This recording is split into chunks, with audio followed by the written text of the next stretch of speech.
It's ready. Let's go. All right. Hey, everybody. Let us know if you can hear us. I see there's a couple of you guys waiting. We have the one and only basic trainer here for round 2, as he quite rightly described, and we are shooting for 6 hours today. No, I'm joking. That's hilarious.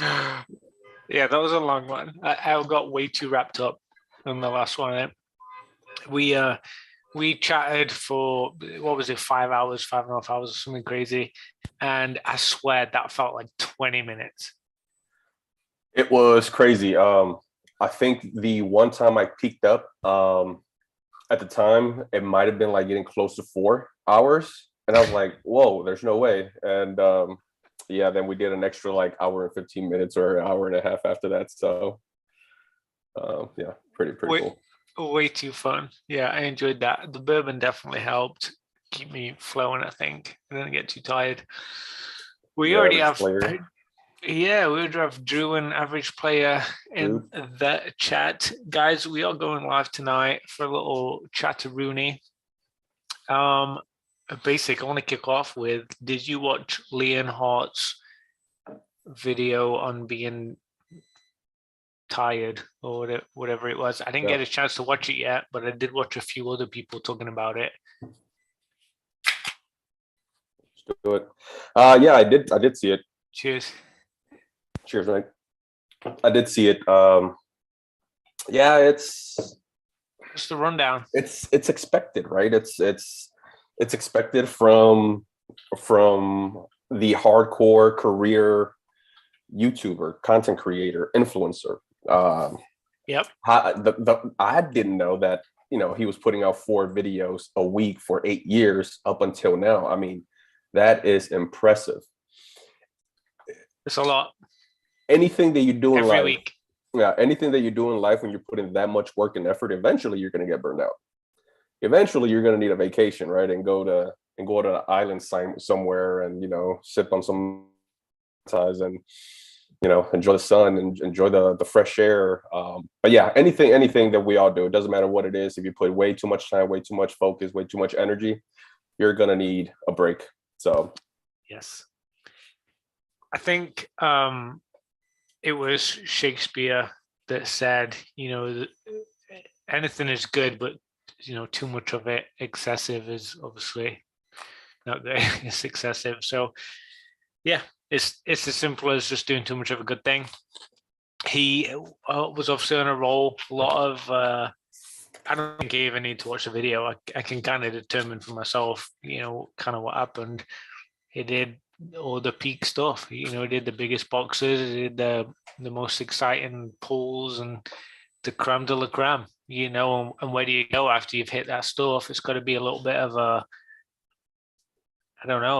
shock, I guess, like a panic. What's next? How do I keep this train running when you are the biggest engine running?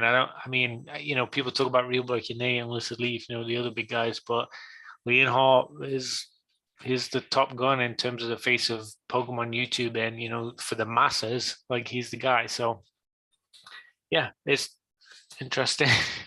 And I mean, it sounds like he's the most consistent, right? Not to take away from any of the other names you just mentioned, but it sounds like he's the most consistent. So yeah, that says a lot, as far as how much energy he puts into this and, into something that he's passionate about. So output. Yeah. I mean, there's definitely grit there, going through for so long. It has been years. It's got some older videos. You can scroll back. Anyone can scroll back pretty quickly and see that. I think one of the most interesting things is how different those early videos are onto now in terms of like the editing. But when you look at the context and what was actually happening in the videos, not that drastically different. Like, he was opening fun, amazing packs. He was searching for fun, amazing packs. He was creating fantastic cards, and I don't know. I didn't see a whole lot of like change, and he stuck to it, and he kept grinding it out and doing it and pushing. And it seems now that he's done a lot of it. I spent a lot of money, spent a lot of time on it. What do we do next? And I think where I see him going is partnering up, doing something with some other people, getting involved, dipping his toes in other people's YouTubes, businesses, shows. I don't know. It would be very interesting. Netflix has done this, maybe a little out there, but Netflix has done a lot of pretty cool series that they've produced and directed themselves in the past few years on very like out there topics that have been very successful. And I can definitely see like something like Netflix or a TV thing doing a show about the Pokemon community, Leonhardt, the craze, the Logan Paul craziness that hyped it up, the stresses backstage. I think people would be very entertained with how Leonhardt does everything on the back of everything, not much just the face of his YouTube videos, but like everything in the back end. I think people would eat that up, love it. Not just Pokemon people, but just people like in general watching a successful YouTuber on to live the life, how they determine stuff, spend money on things, hunt stuff. They spent a lot of I don't know. He spent a lot of time and money, I'm sure, just making those 10, 15-minute videos to get to make it, plus the editing after that as well. It's pretty. And well, I think the toughest thing to do is to keep it fresh, right? How do you keep it fresh? Right. I mean, when you've opened up everything under the sun, when you've opened up, first edition, base, all the way up to obviously your modern, which he regularly does. How do you keep it fresh after 8 years? That's going to be the toughest thing. How do you, make sure you keep people engaged and, retain the attention of people? That's definitely the hardest thing. So yeah, and he mentioned a little bit, right, that a little bit of what's affecting him, it's the how he's getting the lower viewership per video, and apparently that's a seasonal thing, and maybe right now, great weather, spring's out across the country, spring break, and things like that, so people are doing other things than sitting at home watching YouTube. As a matter of fact, I've been kind of slacking on the YouTube content, or watching, I should say, this week. There's been a lot. I saw that you pulled out your video yesterday, I want to say. A little bit earlier today. Yeah, I did one about the set registry. Yeah. Okay. Yeah. I got back from vacation last night, and exactly the same. Like I literally haven't been able to see anything all week. It's been very difficult. I tried like in between stages, during my vacation here and there, but there was a lot of quality content posted this week, like a lot more than usual. I don't know if I felt that more because I couldn't find time to watch it, or if there just generally was. I don't know. Yeah, when you're on vacation, you should not be on YouTube. That should be the last thing. That should be the last thing that you do. Actually, one of the things, like whenever I've been on vacation, I've actually been not been. I like to hold off on everything. Don't take a look at anything. Don't take a look at YouTube. Not even to see what people are posting. Nothing. So then when I get back, I just have a library of things, to go through to fill the next couple of days, and that's actually fun for me to just fill my whole day.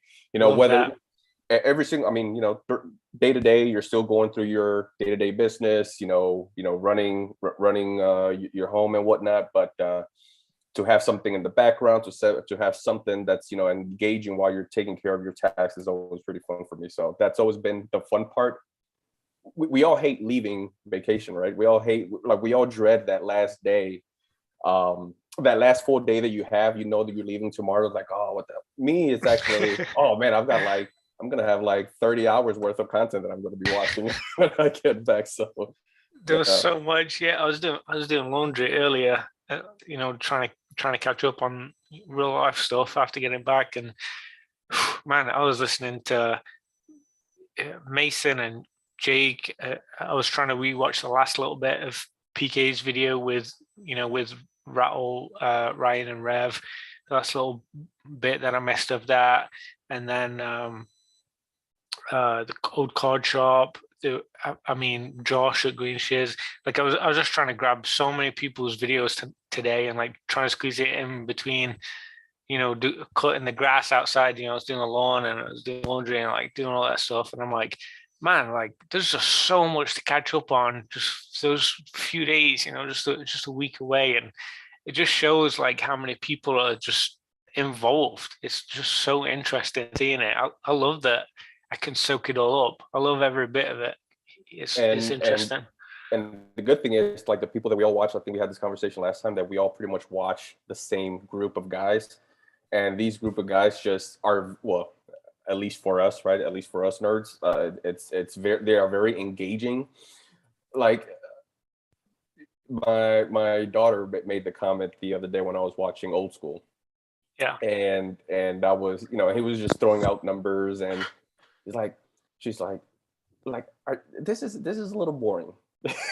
And Yes. I was like, well, I said, as a, you as a 10-year-old, I can see why that's a little boring, but yeah, I could see that for a kid. Yep. But me myself, who's interested in these things, numbers, running a business, maybe one day I could do the same.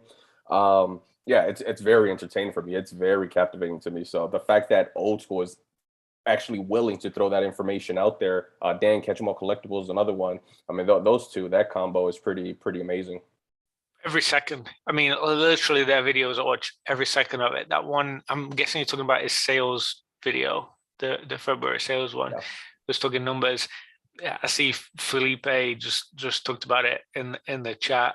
Yeah, every second of it. Like I can't get enough of that stuff. And I think it's because it makes me feel almost like it's realistic. I don't know. It's like an adult, mature way of viewing the stuff that I'm interested in, and it gives real hard data or numbers and like something to like connect it to, other than just like hype or excitement. The emotion, like it's actual like intellect there almost. It's Right. something to grab and like think about and like analyze and get stuck into it. I love it. And like say, Dan does the same.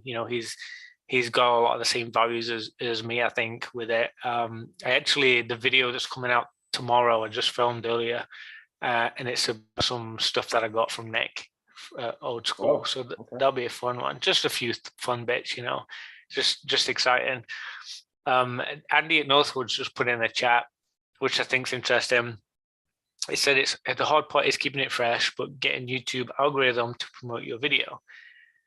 Even myself, I go try something new, my video disappears and can set the channel back weeks. So yeah, that has to be a fear for like someone like Lean Hart that has had so much success with what he does.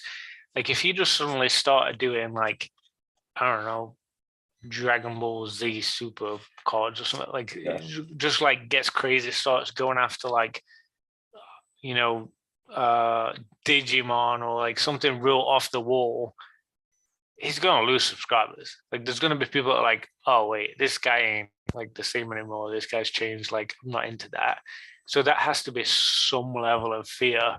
And he obviously says that he's seen that firsthand. But I like the idea of changing things up a little bit within the same realm. I don't know.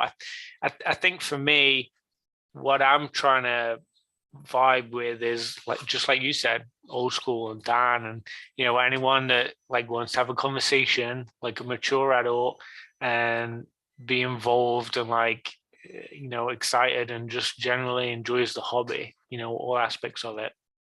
Not interested in flippers, not interested in crazy hype or the entertainment side of it. I'm past that. That was fun when I first got back into the hobby, but now I'm like, yeah, this is legit now, and there's more coming in the future. I know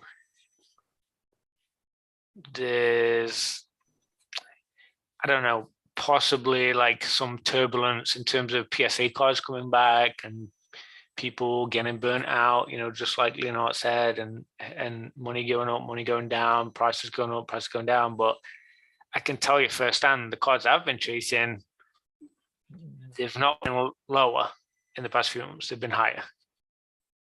So that says something, I guess.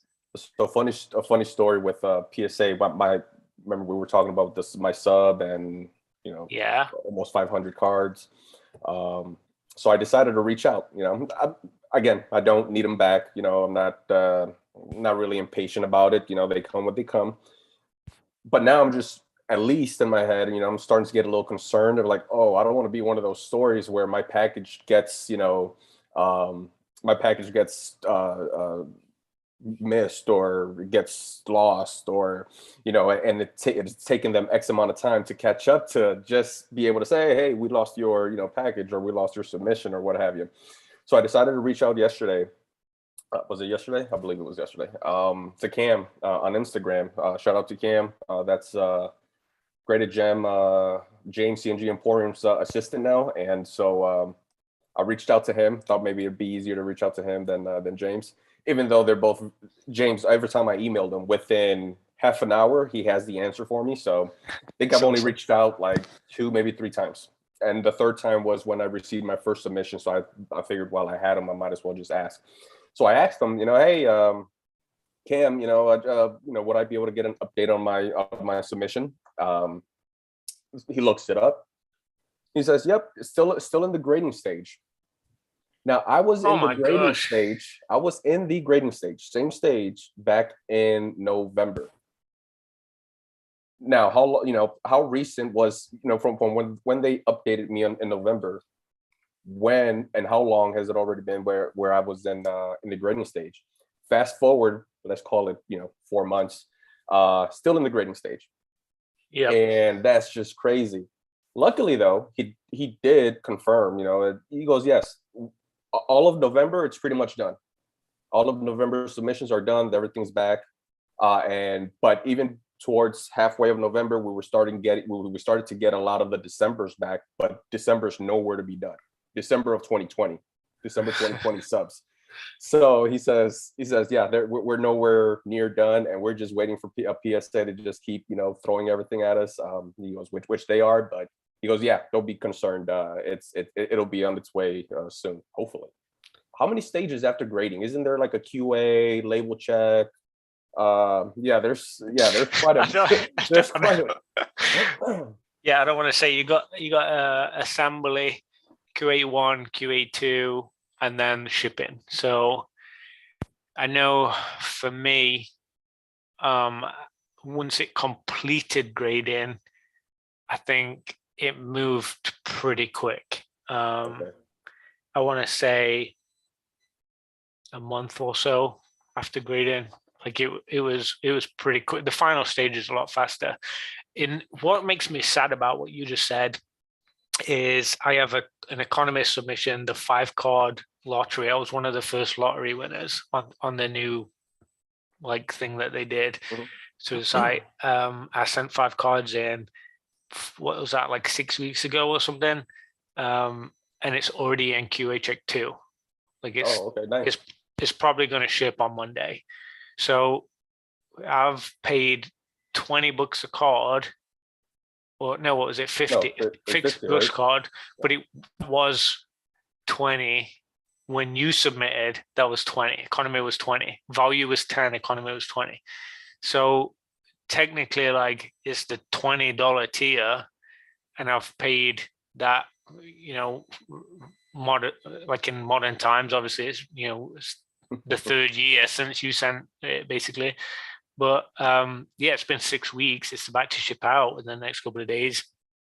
You paid half the price, but you've been waiting since 2020, right? I mean, it wasn't 2021; it was 2020, right? It was 2020, December 2020. I had 2, and one in October, and it was small, 45 maybe, just to test it out. But then that was before Logan Paul. Then Logan Paul happened, and I just whipped everything out, grabbed everything from the binders, everything from the trays, and said anything that will get an 8, 9, or 10, it's out of here.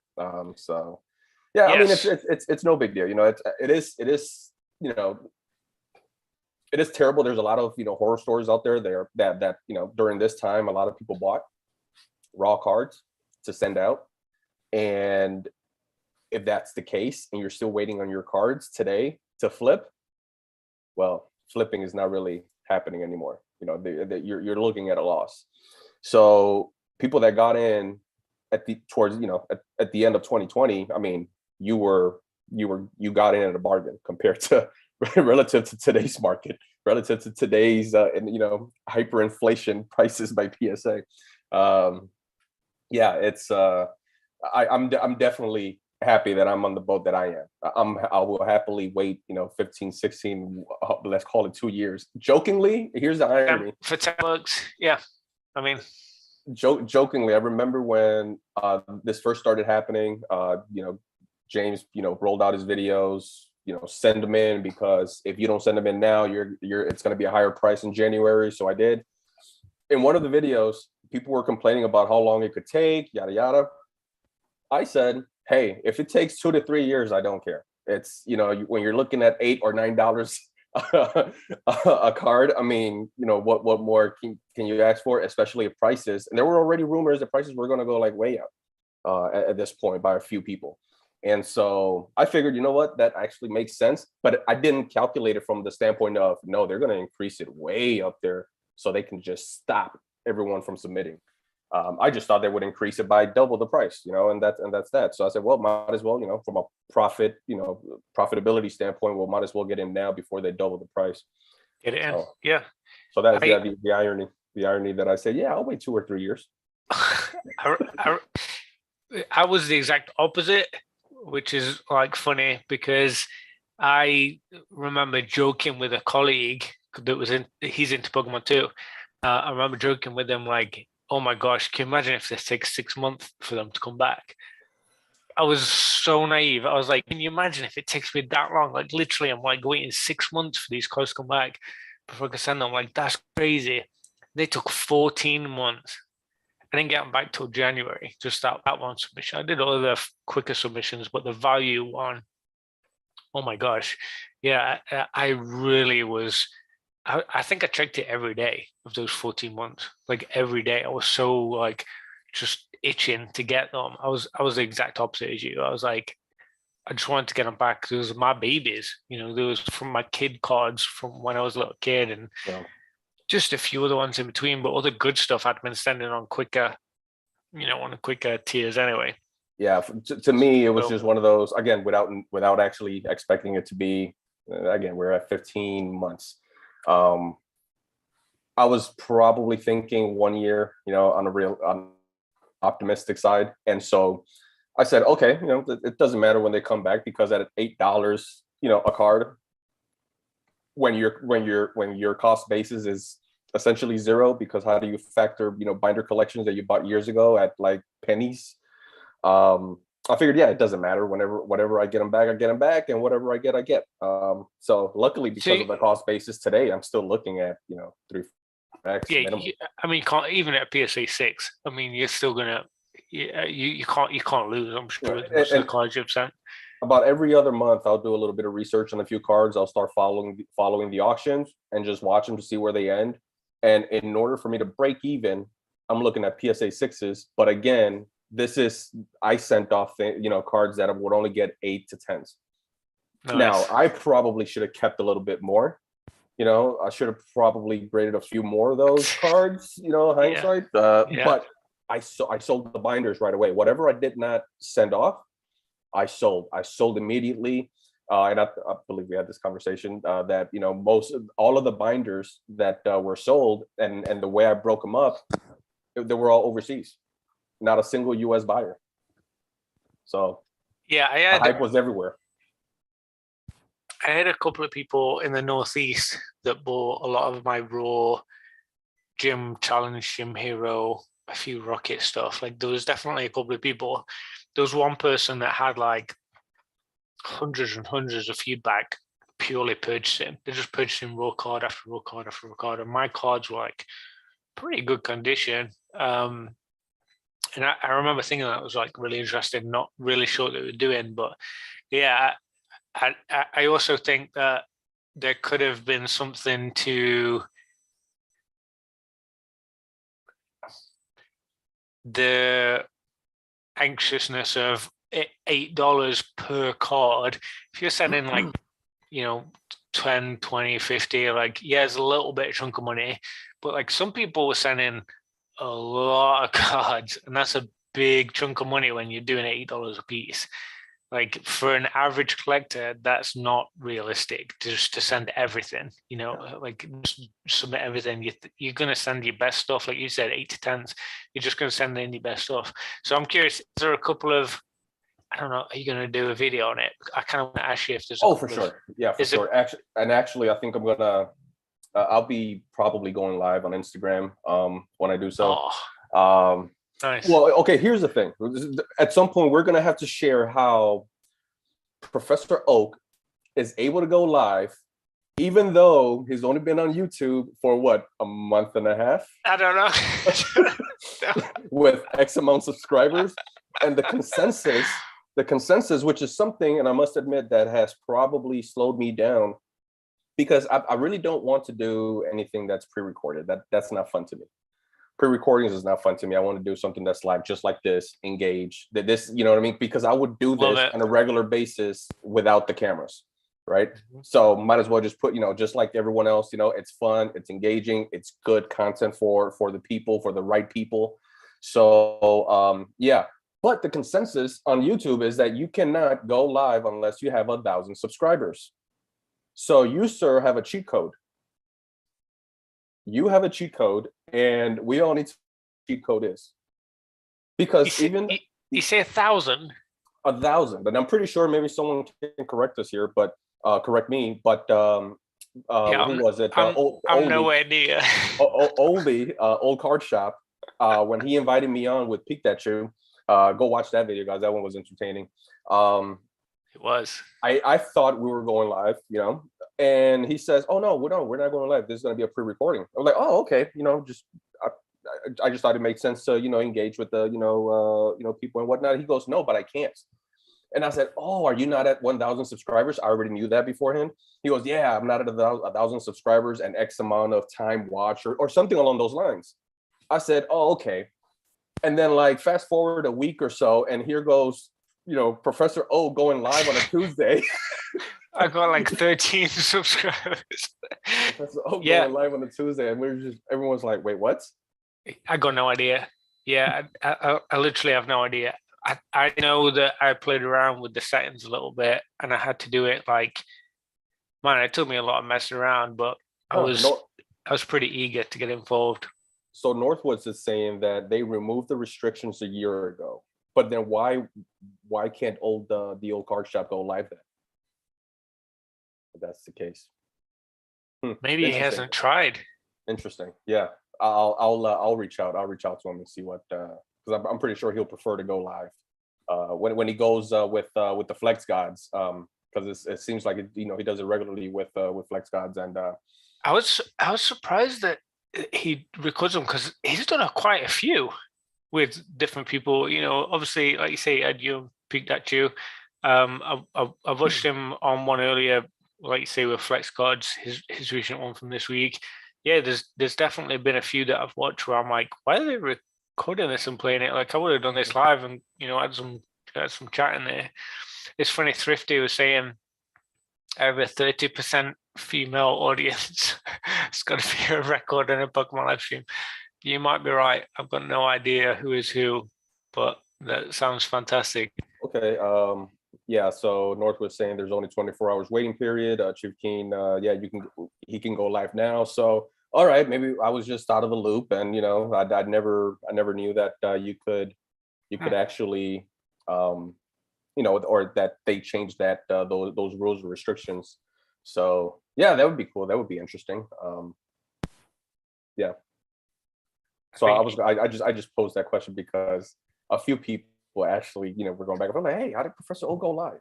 But the fact that they're asking still, and they're content creators, is like, okay, they probably still have some restrictions or something within their system is not allowing them to do so. I don't know.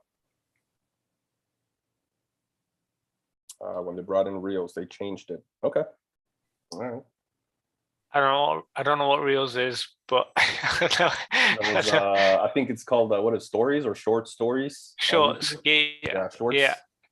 I did a short. I did a couple of mail day shorts, and they got like 2,000 views or something crazy. Like people really embraced those shorts. I don't know if they just scroll through over and over and over. Like, you know, there's a lot of people in there, but I got a lot of views on the shorts thing. I don't know if, you know, that's obviously some niche market there, you know, the Instagram type people that, you know, like to scroll and get quick, you know, quick material, nothing like this. Obviously, it's very different to this. It was, you know, an 8-second video or something that I did. Oh, those are Uh, perfect. yeah, it was fun, you know, a little bit of, you know, movement, of music, color, you know, it's very entertaining to the eyes and the ears. So yeah, this is more of a entertainer to the brain, I guess. Yeah, the algorithm is gonna eat that up. Those 8-second videos. Yeah, the quicker Mm. the better. The quicker the better. Yeah, I've watched a few. I always get weird ones like people pretending to like trip over and like just like weird like fake ones. It recommends me for you. Shorts really help your channel grow. Ah, thanks, Chief Keen. Maybe I should do more of those. What did So average yeah, player say? so so yeah, when because I received one already, obviously. Like I mentioned, that 45 sub. Now, Yep. a good portion of those are already sold, and because that was the intent anyway. You know, I've got nothing crazy in there. There's nothing crazy in any of the subs. Probably my craziest card would have to be Lucky Stadium. I always wanted a Lucky Stadium card, and you know, I have a long list of, you know, wants, you know, on my want list. That was one of them. So when I sold the binders, I figured, you know what, it would be fun to grade the Lucky Stadium, because Lucky Stadium, as far as art goes and whatnot, is like my top five. I'll put it up there like my top five. That as soon as I see it, it just hits. So I decided to buy one raw. I looked at the best option, and yeah, received it, and I was ecstatic because centering was just perfect on both sides. Zero whitening. There was probably one very faint speck. Um, Honestly, I feel like it should get a 10 now. PSA is probably not going to hand out 10s, but Hey, I feel like it's that strong. It's that strong. It deserves a 10, but I'll take a 9. you read that 100% as a 9 breakdown. collector. Yeah. You read that breakdown. It says that you can have one minor flaw, right? I forget the actual wording, but it does say you can have one tiny speck, basically. Yeah, but So it's possible. I have nines that should be 10s from that standpoint, and they're not 10s. So I guess that's what I mean. You know, it's subjective, I because got at the end of the day, sixes. It should be tens. Yeah, I mean, I've got tens that should be sixes. You know, it is. I think someone was joking about in that last chat. They were saying, you know, it just kind of depends. I forget who it was. Someone was saying, you know, it depends on like what they had for lunch and if they had a good night the night before, kind of thing. You know, really, there really has to be a human really, element to it. for Like sure. it really does.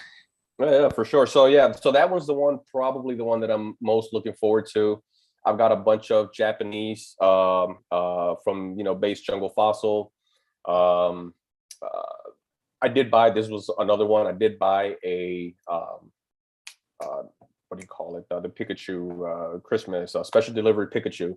So that's in there. So Yes. I'm looking forward to that one. What else? What else was in there? Yeah, it's just, you know, I got a few more Charizards in there, starters. Obviously, I mentioned that I bought that one box that, yeah, I sent off all of the starters off. It's a 400. I really don't know the majority of them. I actually forgot, and I probably shouldn't say this out loud, because then James is going to hear this and then, you know, take some of my cards. Just kidding. He's a professional. he's got cards to trump every single one of those put together. But yeah, the first sub of 45 cards, I actually took pictures of. This second sub of 480, what have you, I took 0 pictures. I have no list, nothing. So I forgot over 350 cards. You know, that, like, I don't know what's in there anymore. Well, hang on. When you submitted 2 graded gem with James. How does that work? Because I know I just always did it myself. Do they like have like an online system where you say this is what I'm submitting, or you just literally mailed them off? You just put them all in a box. You don't even have to put them in order. You don't even have to put them in the graded the saver pro. What are they called? Card savers. The card savers. You don't even have to put them in those. They provided those for you. So, which yeah, What? it's insane, right? Because I thought And that I was was like, at $8. and so I thought Wow. because once you got up to X amount of number, right? Like if you just did 10, it was what 11.99 or 10.99 or something. But if you increased your number, then you got $1 discount every single time. And so yeah, that automatically, that's why I said, yep, I'm sending as many as possible so I can get the cheapest price. Yep. And so I reached out to him before I did, thinking, oh crap, I'm gonna have to go buy some of these card savers, right? So I can put them all in there, make the list and whatnot. He says, no, we'll take care of that. Oh, okay, all right, sure, makes it more affordable for me. That's so I just packaged them up all in a stack, make sure they were very protected, gave it to him, and it's actually oh, you know what? No, I lie.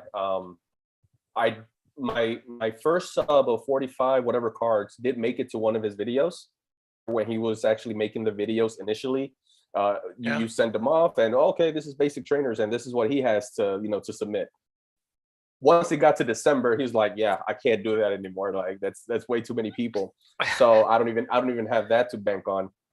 But yeah, it was like the easiest process. Like to me, not only was it cheaper, than you having an account and and whatnot. It was, I mean, you don't spend any time, you don't spend money on the savers, you just ship it off and you're good to go. Someone else does the job, the job for you. The fact that they weren't charging a premium, that's actually crazy to me. Yeah, the fact that it's cheaper to use someone with support and their resources and tools and their time and stuff is like crazy to me. I'd like, you would think it would be cheaper to do it yourself. I mean, I paid $10 value, wrapped them up, bought card savers, the inflated price because they jacked the prices up at that time. And yeah, I paid the insurance for shipping. I think I paid like $50 to ship them, because I added insurance and stuff too. So I was that just alone is a decent chunk, $50 just to ship them off No, that's shipping to PSA, right?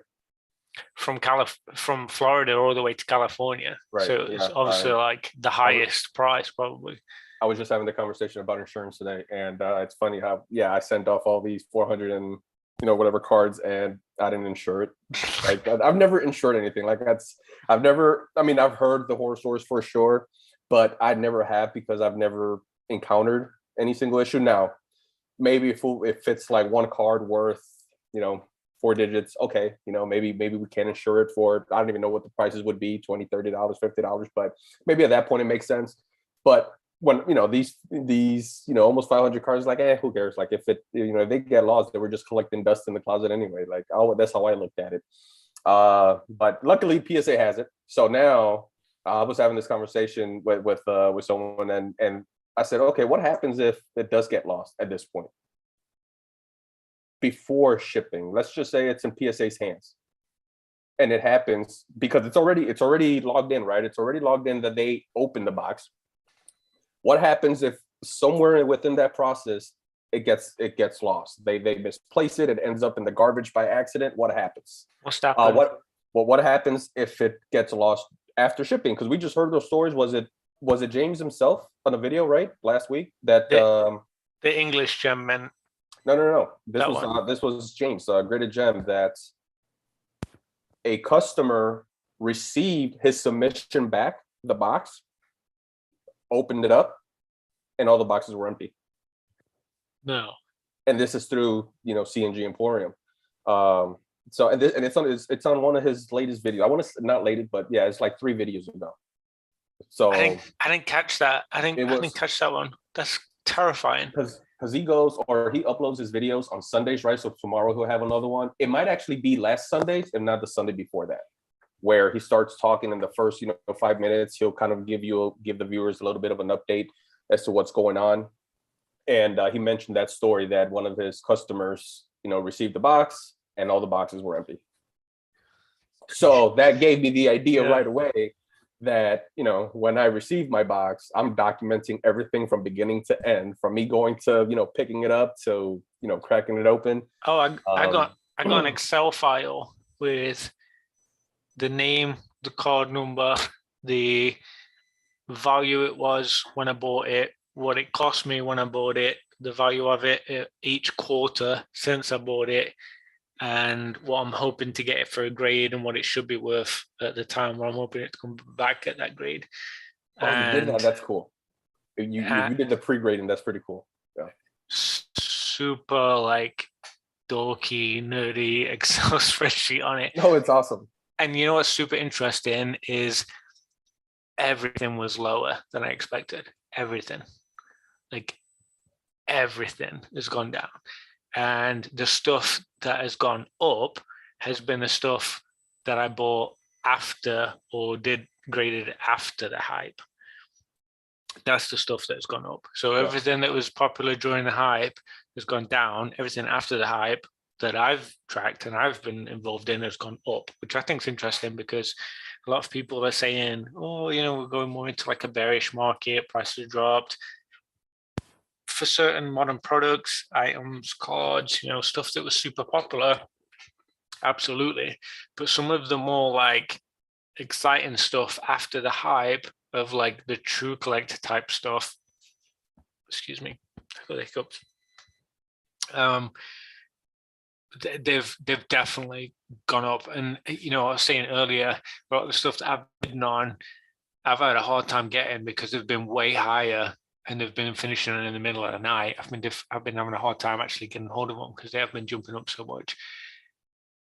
I don't know what's going on.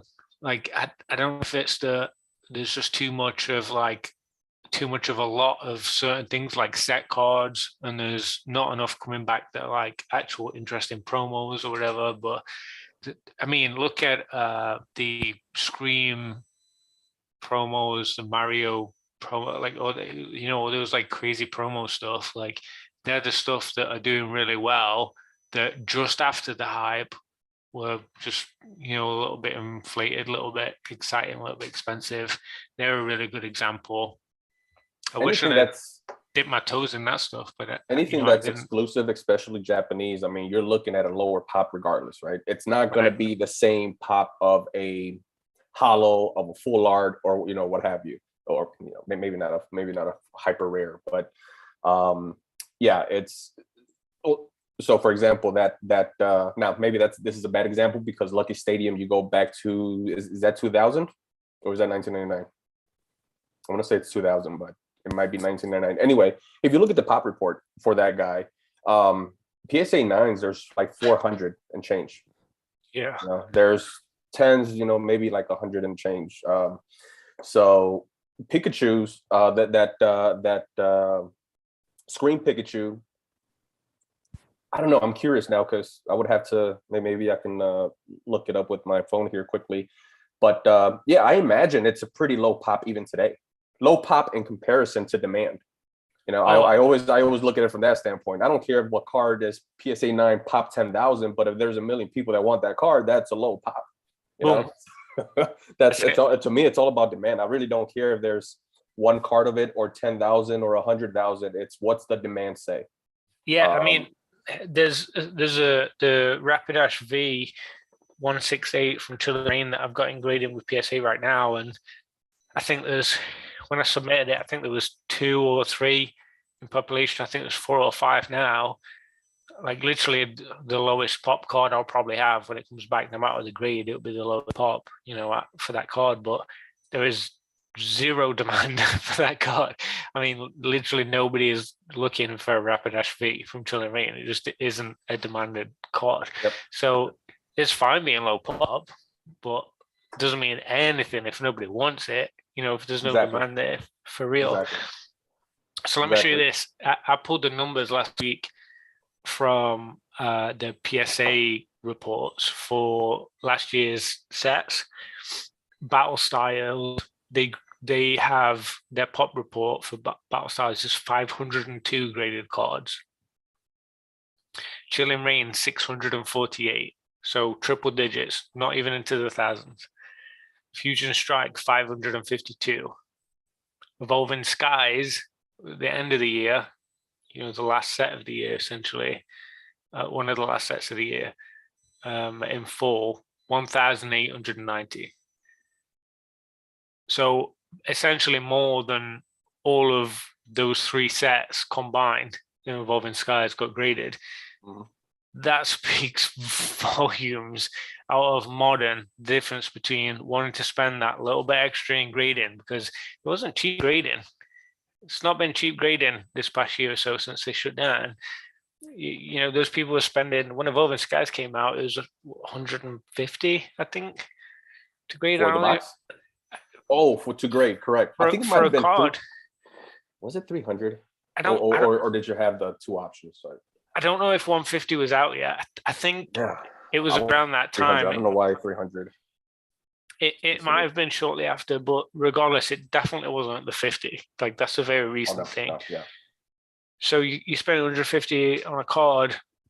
People obviously love Evolving Skies, but they printed a hell of a lot of it, just like the other sets. So it's going to be interesting long term what that looks like in terms of, you're talking about the demand. There's triple, essentially, like, triple the other three sets, but I would think there's maybe more than triple demand for those cards graded. I feel like people are way more inclined to Evolving Skies than they are on Battle Styles. Oh, for sure. Yeah. It's like, I would say difference.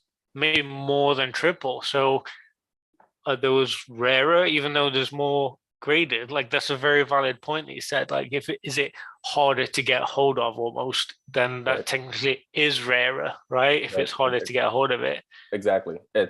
We were talking about on the last live that we were talking about the starters and how I kept track, from the very beginning, the pop report, and they were all sub 600 pops in tens. And today, what do we say? It quadrupled, and it doesn't matter because you think there's less than 4,000 people that want an unlimited PSA 10 Charmander, or is there more than 4,000 people in the world that want a PSA 10 unlimited Charmander? Especially for the prices that they're going today, it's something that when somebody's just coming into the hobby, that's something that they look at and it's like, oh, I can do that. That's vintage, and it's a Charmander, and I can wing $50, $75. It's closer to $75 in a PSA 10. But yeah, the pop report doesn't scare me because it's only 4,000 comparison to the demand. Yeah, I think in comparison, this one I was watching, I mean, you're spot on it. This one I was watching just ended $70 plus $6 shipping. PSA 10 for the Charmander specifically. I saw a couple of, the other two starters sell for the 50s in the past week or two, but I'd be surprised if they stay that low. Like, yeah. I do think that as soon as people realize, like, oh, things are more bearish, they'll buy some of those cheaper, more like well-loved cards in the tens. Excuse me. Yeah, it's so one little thing when we were talking about pop reports, and I did look it up for this card, okay? And as soon as I saw it, it was something that hit me that I've been thinking about for a couple of weeks now, that it's very weird. I mentioned it a few times. I aim at nines, right? That's I don't buy the 10. I don't pay the premium of a 10. When you compare the two cards, really forget. Sometimes you're not able to tell which one's a 10 and which one's the 9. Yeah, valid point. Half of the time, I would say. Some of the time, it's pretty solid that it's a pretty clean card. But the difference between a 9 and a 10, when it's just sitting there on the stand, it really doesn't matter. So to pay a premium, I would much rather than save the money and own another card on top of that. So anyway, the one thing I've noticed about Japanese, I'm gonna call it modern Japanese promos, exclusives, or whatnot, is that when you look at the pop reports and you look at the pop report for 9s in comparison to 10s, 9s are extremely low. Now, once you verbalize it, it makes sense, right? Because the quality for Japanese is so good that it actually is going to get PSA 10s, right? So Yeah. that makes sense. But that People doesn't say that a lot, yeah. but that doesn't equate until you see the numbers. And for this Pikachu, and here we're talking about, because you were asking about, oh, Pikachu, prices for this guy is still up and steady, and it's healthy. Yeah. Here's the pop report. PSA 10s, 1,589. That's very low. 1,589 is very low. So when you look at the demand, the same as the whole of Evolving Sky set, it's the same amount graded. When you look at how many people just want this card because it's a Pikachu, how many people want this card because it's just amazing art, right? I mean, it's, you can't beat it. I want it. Van Gogh art, right? I mean, that's just, it speaks volumes. Okay, so 1,589 PSA 10s. You want to know what PSA 9s are? 285. Sure. If you if you look across the board with all of the what's that one Charizard? It's not an illustration. Is it illustration or is it art? The funky looking Charizard. It's got very cool art with Venusaur in the background. It's an illustrator. It's an illustrator one. Yep. It's the same. It's the same thing. PSA 10s. It's like 2,000, 2,500 maybe. PSA 9s, like 80. That's insane. So as a PSA 9 collector, it actually sucks for me because you're actually paying the premium on the other side, because when the next available copy comes out, everyone that wants that card, because they're not going to pay the 10 premium, you're still going to be paying a premium for the 9. You're still paying a premium for the 9 because there's so little of it. So you're either going to have to then go scale it down to an 8, but I'm not doing that. I'm just going to go for the 9, wait for the right price. That's part of the fun, right? The hunt. But it's for a lot of Japanese promos exclusives. There's more PSA 10s by 5 to 10 times compared to a PSA 9, which makes it worse if you're looking for a PSA 9 because there's so much competition now when that happens. That's literally insane. Like, I hadn't realized it was so far, like there was so much disparity between the two. We're so used to looking at English where you're way more likely to hit a 9 than a 10. Like, the numbers are significantly different. Not so much on modern. Modern is way more obviously targeted towards the 10 side of stuff, but I think part of that is people are more educated in terms of the pre-grading and knowing like what's a better quality card to submit. There's definitely more of that now in the past year, such. But yeah, wow, that's crazy, because that card really does sell well at a PSA 10. I mean, it really does sell value, but PSA 9, yeah, I hadn't thought about that kind of secondary influx of people trying to catch the next best thing, almost. I guess you'd phrase it as like that's the next best thing below the 10. There's like hopefully a more realistic price on like affordability. Yeah, that's interesting. I like that. I wonder if that could kind of trickle into some other stuff that is maybe more populated, but there's more demand. I'm trying to think what other things that could maybe in the Japanese market could maybe take off with. I know that there's definitely been more people jumping into like the master set side of stuff, and obviously some Japanese are within that, so that could be part of it. I've seen on PSA, I mean, I did the video today, but on the set registry, I've definitely seen on some of the sets I've been watching of other content creators where they stand, other people have like been jumping in the list and it says new or updated. Like it tells you like what's happening, and there's definitely more people adding more cards in there. Like, this hobby isn't dying down. Like, for so many angles that I'm seeing, it really isn't dying down.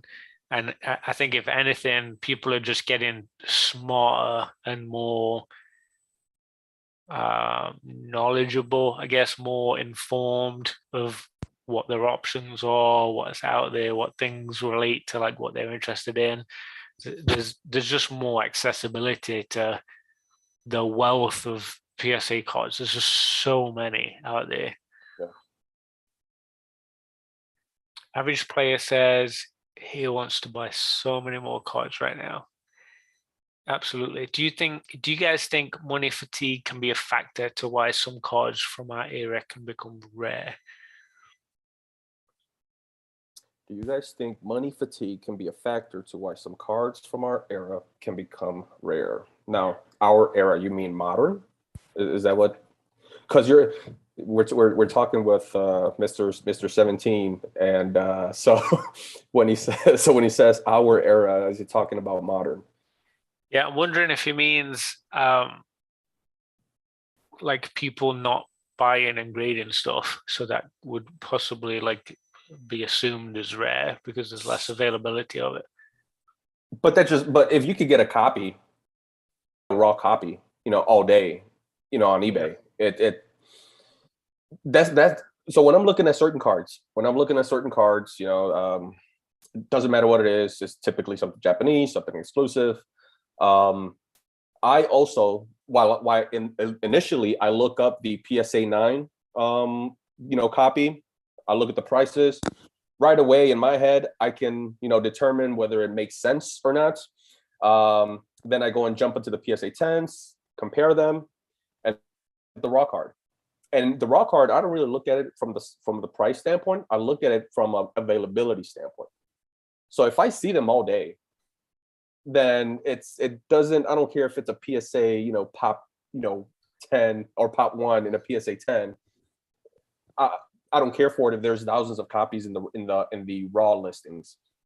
But if it's the other way around, where there's 1,000 in the pop, but there's only one raw card, listed, I want, or not me, but that raw card should be more valuable because there's only one copy, and there's only 1,000 in the pop. So there's probably more demand that calls for it. So snagging that raw copy should make sense. I'll never do that though. I don't have the balls to buy raw cards and grade. I don't have the eye for that. But yeah, except for that one Lucky Stadium, I said I'm going to try it once, and if I'm going to try it once, I'm going to go hard. So I'm going to go on a good card to do so. I mean, that's like, here's the thing though. That card to me, that resonates. I understand the volume of like that quality, the size and like what that card truly means. I would say that, and this is not to sound condemning, but I would say 90% of people like have never heard of Lucky Stadium.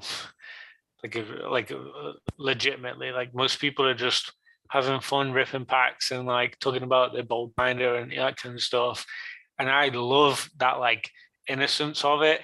Especially kids, like, I give a bunch of boxes to some kids at Christmas, and they were opening them, they're playing with them, and they had no concept of like cod safer ones or penny sleeves, or like they're just grabbing them and playing with them, swapping, and it was like just like a wholesome feeling about it. And I love that aspect of it. Like the people that have no idea what a Lucky Stadium is, like that excites me. And that makes it more interesting to me to want to talk and figure out the people that do know what that is and do want to be involved in that side of stuff, and a little bit more well informed and interested in like the more niche stuff, I would guess, that's outside the box, a little bit more of like say rarity, whether that's conditional volume or whatever it is. There's some level of rarity there. Yeah. Did you watch Pat Flynn's video on the Lucky Stadium card? That wasn't recent, right? No, that was. I feel I like mean, that it was a feels like a while year. ago. Feels like a year ago. Yeah. Yeah, I That's a remember it, pretty. but it was a while back. Yeah. I thought he was gonna keep those going. I honestly did. I thought, and those are super fun. When you give the history of a card and its release, and what was going on in the world or around it. It's pretty awesome. I actually didn't know a lot of those facts, other than it was released from the first, Pokemon, center in New York and here in Yep. the States. Pretty much that's like, as much as far as I, the most I knew about that card. But it was always on my list even before then. Then I saw Pat Flynn's video, and I think that video is what actually made me pull the trigger on buying the Raw, because now all of a sudden, the way that he was able to showcase that information about that card just made me feel a bit more, like a better word, passionate about that card, because it's always been on my want list. But in comparison to things that I was buying, it was higher in price. But obviously higher in price is relative, because if you look at the prices today to back then. But yeah, it was just one of those things that I just said, you know what, I'm going to pull the trigger, and if I'm ever going to grade a card, I think I want it to be this one. And so that's why I pulled the trigger. But his video, if no one's seen it, that video is actually pretty awesome. It's a pretty awesome video explaining the release of that Lucky Stadium. And so is the what's the other one called? Is it Pokemon Center? The one with Chansey? Is that the name of it? I think I have the worst memory, man. I swear, I'm literally the worst. I'm just debating. You're talking about Japanese cards. I've just got some Japanese packs in from Nick, old school. I was just debating grabbing one and ripping it. Which set? I got Double Blaze, Miracle Twin, Alter Genesis, Astonishing Vault, I think it is. I really don't like how in Japanese you have alternate names to the sets, but it's in English. You got English alternate sets or names, English names to the Japanese sets, but it's a different name. It's an alternate name. Brilliant Stars is called whatever it is, in Japan, but they also give it to you, but it's translated in English. I'm like, why not just call it Brilliant Stars? Yeah, it's super difficult. I think there's a Fusion Hearts or something. Yeah, it's like tiptoeing on the same name, but it's not the same. It's like just kind of like touching there, but it just isn't. But yeah, I saw them and I was like, I just bought one of everything. I literally just bought one of everything. I'm like, that looks fun. But I haven't opened a Japanese pack in like, it's going to be close to a year. Like, it's been a while since I opened a Japanese pack. I had a bunch of Detective Pikachu Japanese packs that I opened. I got for $2 a piece, I think it was. I got them real cheap from a guy on eBay. And what was the other Japanese stuff? Some Team Up, but it wasn't called Team Up. I forget what the Japanese name was for it. I don't remember. But I opened a few, but yeah, it's been a little while. So I was like, let's do it. We'll pull some.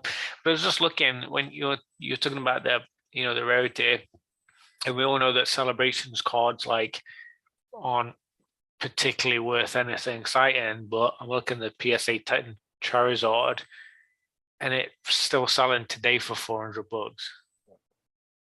See, like, your average player says it's got to go. But, yeah. Oh, see, bro. Yeah, that's crazy, right? $400 for that Charizard still. That's it's pretty amazing. How many must have been pulled now? Like really though, like it's been months. There's got to be so many Charizards from Celebrations pulled by now, thousands surely. It's still selling at 400. The only thing that's slowing is that the word I want to use, slowing, but for a fact that if the cost of submission was $25, there would be a lot more of those cards out there being submitted right now. Because for some people, $50 is worth it. $50 is borderline. Maybe I do it, maybe I don't. And for others, it's just like, nope, definitely not. I'm just gonna wait.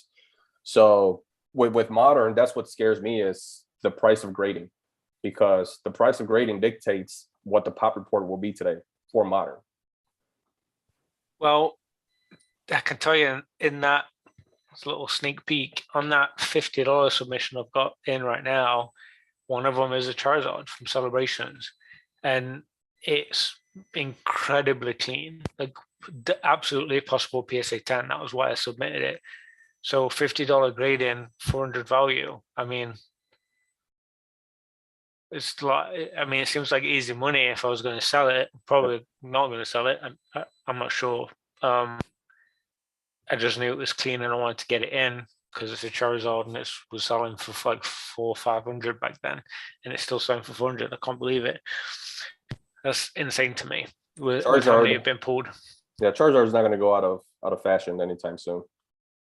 Yeah, and I mean that really does stand out in that set, money wise. And it's a reprint, and the fact that it still fetches $400 in a PSA 10, right? Yeah. PSA 10, yeah, it's crazy. The amount of forget PSA 10s versus PSA 9s, the amount of cards that are going to be graded of Charizard celebrations, it's going to be nuts. It might even surpass Evolutions, and Evolutions is up there. I hadn't thought about that. I think it has the potential to surpass that Pop Report, or just total graded. Forget Pop Reports and what specific grade. Total graded, I think it has the potential to surpass. Do you think they will have printed more? I think so. I think the demand for celebrations was definitely up there, and then consider everything that's still sealed. I still haven't pulled a celebrations Charizard. I opened about 100, 120, I think, packs. Quite a few Blastoise, quite a few Venusaurs, no Charizards. Ooh, maybe I'll open up an ETB. Do have a few of those. There is almost the same amount of Charizards from celebrations in a PSA 10. Excuse me, not even graded. In comparison, PSA 10, 1,562. And when I pulled those numbers for Evolving Skies for the whole set the other day, that was 20 off. So it's almost the exact same amount as the whole Evolving Skies set is just in PSA 10 Charizards from celebrations. Oh, wow. So people are definitely submitting it in, and it's still selling at $400 a piece. And there's almost 1,600 of them selling at 400. Every time I see one on auction, I get tempted, but then I go back to I always go back to this, to this question. Okay, let's call it $200 for a PSA 9. $200 for a modern Charizard, or $200 for X vintage card. And while that X vintage card may not be rare or crazy, I always go for the vintage. I always go for that guy. I mean, eventually I'll get one, but to add it to the Charizard collection. I think that's because that there's more stability, I guess, could be the word there. I think that they're never going to go to zero. I don't think. Yeah, well, I mean, I don't think Charizard's going to go to zero. I don't think, I don't think that's going to happen. I don't know. There's Champion Pops, your PSA 10s, Champions Pop, the promo thing right now is selling for $20 basically. Okay, but Evolution's Charizard, PSA 9. How many? 10, 12? Here, yeah. It's a crazy number, and this is and I checked like 4 months ago. I imagine it's even higher now, but scanning the code here, and PSA 9s 12,600. Okay, and 366 PSA 10s. So that's why there's such a premium on the PSA 10, and we all know the story on that. But 12,600 PSA 9s, that's just 9s. There's 12,600 people that want it, and there's more people that don't have it and they need it in their Charizard collection because, one, it is, at the end of the day, it's an affordable card, relative obviously, but it's what, 125 maybe PSA 9, $125. So in comparison, okay, so we're talking about what you're talking about PSA 10s, but I would much rather have Evo. Charizard than Celebrations Charizard when you compare the prices. 100%. This one actually, what kills Celebrations to me in a lot of ways is the 25th stamp. Yeah. If it didn't have the 25th stamp, it would be a lot more captivating to the eye. But It's not at least for cute. me, at least for me.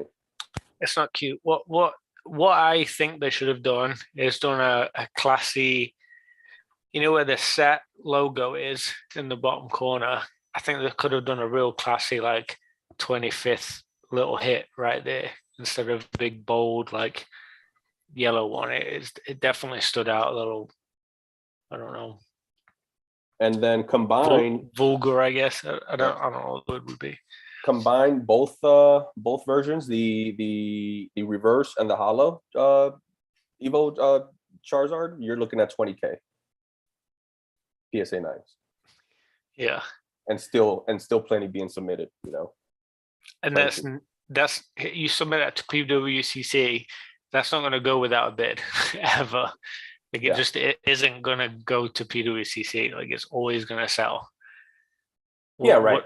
Whatever price it is at that point. I mean, it's gonna sell. Like Exactly. I've always said I don't believe in the what's the term with the bulky, you know, cards, cheap cards. Yeah. Everything's gonna get bought. You throw it up on auction, it's gonna get bought. The seller might not be happy with the final price, but it's gonna get bought. It's gonna get eaten. So yeah, it's just a matter of what you're content with at the end of the day as far as a selling price. Yeah, I think there's a lot to be said for PWCC in terms of their like people talk about cards being liquid, you know, and slabs being liquid. There's definitely an aspect of knowing that if it is a realistically like desirable card, if it's something that you want, like it'll sell. It's clear and simple. Like it will sell. You know, I've sold everything I've listed on there in that auction is sold, and it sold exactly or above, pretty much where I wanted it. And Also, you sent off to PWCC to yeah, sell? Oh, nice. last year, yeah, submitted 9, and yeah, I mean, I was very happy. I think the eBay auction thing that's kind of coming out, it looks like they're going to be doing some kind of live auctions. I think that could maybe screw with the numbers a little bit for PWCC. I'm not sure how that's going to look. I don't know if PWCC are going to be looking to like sell to someone or form a partnership. I don't know. I definitely see PSA doing an auction house, some um, Well, form combined with the Vault. I know they bought gold in. One of the company bought gold in, but there's a lot of factors that could definitely make each other kind of change tactics a little bit. But also, I think it's going to build each other up. Like I definitely think that I don't think it's going to be a monopoly. I think each person is going to be built up a little bit because I think more people are going to be attracted to that type. They're going to be coming into that type of buy-in and that type of selling. I think two sides to that coin, from the seller side and the buyer side. And from the buyer side, you always want competition. You always want there to be competition from a company standpoint, right? You want more shops to have, you know, product available, because then it allows you to have more affordable prices because there's so much competition out there within them, you know, themselves. From a seller standpoint, well, it's the opposite, right? There's too much competition. Just kind of when you have, you know, when you have 30, you know, Bulbasaurs, you know, listed back to back to back. Well, yeah, some of those are going to take a hit. But yeah, the more competition, the better for the consumer. But yeah, not so much the seller. So, but I'm all for it. If they all can create their own auction house, just from that standpoint, that I feel like it can, you know, bring down prices some more and, you know, allow us to buy some more. I'm all for it. You know what I don't understand is I think I said it to Dan, or I think it was pretty much Dan Catchmore. I said to him, like, why doesn't Nick do whatnot consignment? Like, why isn't there a consignment thing for whatnot? Why is it just always eBay?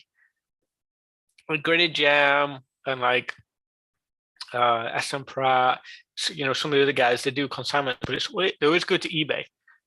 Excuse me. They never do PWCC. They never do Golden or Heritage. It's never like any of the auction houses. It's always eBay. and a lot of them still on Whatnot. And I feel like that would be some of the cards that are getting submitted, or some of the packs, some of the boxes, or stuff that would attract decent money. Like, Whatnot is like quick, fast, easy. You could submit it, deliver it the next day, sell it on what literally the next day, sell it on Whatnot and have the money back. It's got to be faster, more efficient.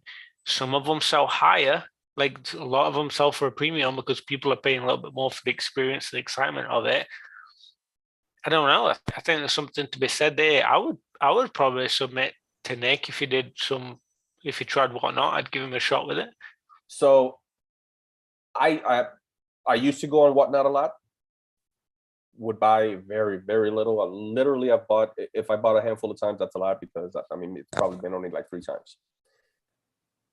I don't like the prices there, even today's market. I'm just not gonna compete with crazy people. But from your original question that you posed about, oh, why eBay, why not, it comes down to how many eyes can you get on your product. Yeah. eBay is going to take that cake every single day, at least for now. And there's no one's going to take that away from eBay for a very, very, very long time, because not only do you have the hobby looking at eBay, but you also have your, Joe Schmo looking at, oh, what's this, Pokemon, and All right. so you have everyone looking at eBay. So yeah, eBay is always going to win. I think I would prefer my products to end up on eBay versus anywhere else. I would trust that I can hit market within 10% above or below, compared to any other company or site. Which is why, and on top of that, when you're talking about old school, and obviously James, SM Pratt's, that have their following. Now that's even more, right? Because now you're trustworthy. There's a name to back it up. And yeah, so if you're looking for X card, you might actually pay 10%, 20% premium, because it's coming from X person, and it's legit. There's not going to be any issues. Yep. Yeah. I mean, I feel very confident buying from Nick. I just said I bought some stuff from him. That video that's coming out tomorrow. I've bought from a couple of times. That ETBs, some other packs. I bought a few of the stuff from him, and yeah, no doubts at all that it's real and it's not resealed and that kind of stuff. I don't know. I just thought that would be fun. Like, I guess the experience of selling too, not just buying, but I could feel like people getting excited about selling on Whatnot, and like knowing that people are going to be bidding and doing crazy stuff with it. Like some of them bid each other up and get a little bit nuts. And it's like a 60 seconds. And if you give your stuff to the right Whatnot, content creator or seller, or whatever they're called, it could definitely be a win. Because some of these sellers are pushing, that stuff. And if prices go crazy, and if it's not hitting that number, they're not literally going to say, "Hey, bid higher, guys," but almost to that. It's fence, borderline. Hey guys, this is $400. We're at $300 now. And right away, just by stating that, it's going to make another person, oh, okay, so I'll go 305 then, because it's a 400. And then the other one says, oh yeah, it's 400. I might as well go 310. And then eventually, again, you'll get close to that market price, if not more.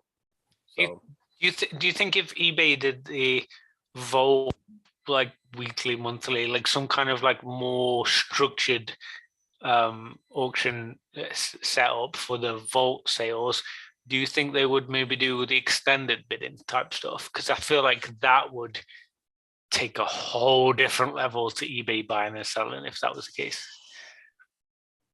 Don't know. leave eBay alone. eBay's good. No, I love the fact that it's just sudden death, and whoever takes it, and you don't have a second shot. Same. As a consumer, that's beneficial. Your less competition is always better for the consumer. So yeah, the fact that on PWCC, it's fun. Don't get me wrong. I actually just bought another 3 cards at PWCC last Sunday. Looks like I'll be probably getting another 3 to 5 this coming Sunday, tomorrow. Yeah. But it sucks that you're going to be going down battling with someone. Depending on what card you're getting, you might, went out anyway and get like a 25% discount on something. But on some things, you're actually going to be paying a premium. And Okay. So that's I think that's where it's at. So with eBay, from my personal experience, I've only bid what I want to bid, like what I actually want to bid, like my final bid. are we talking about market? Are you still, whatever that may be, are you still targeting market price or market, but generally like what I believe it's worth, which for some cards has been slightly under market and have either won or lost. Or some of them have been over market and not even hit. It's definitely been fluctuation there. But I'm talking more in terms of like that compared to PWCC, where it's renowned for having higher prices.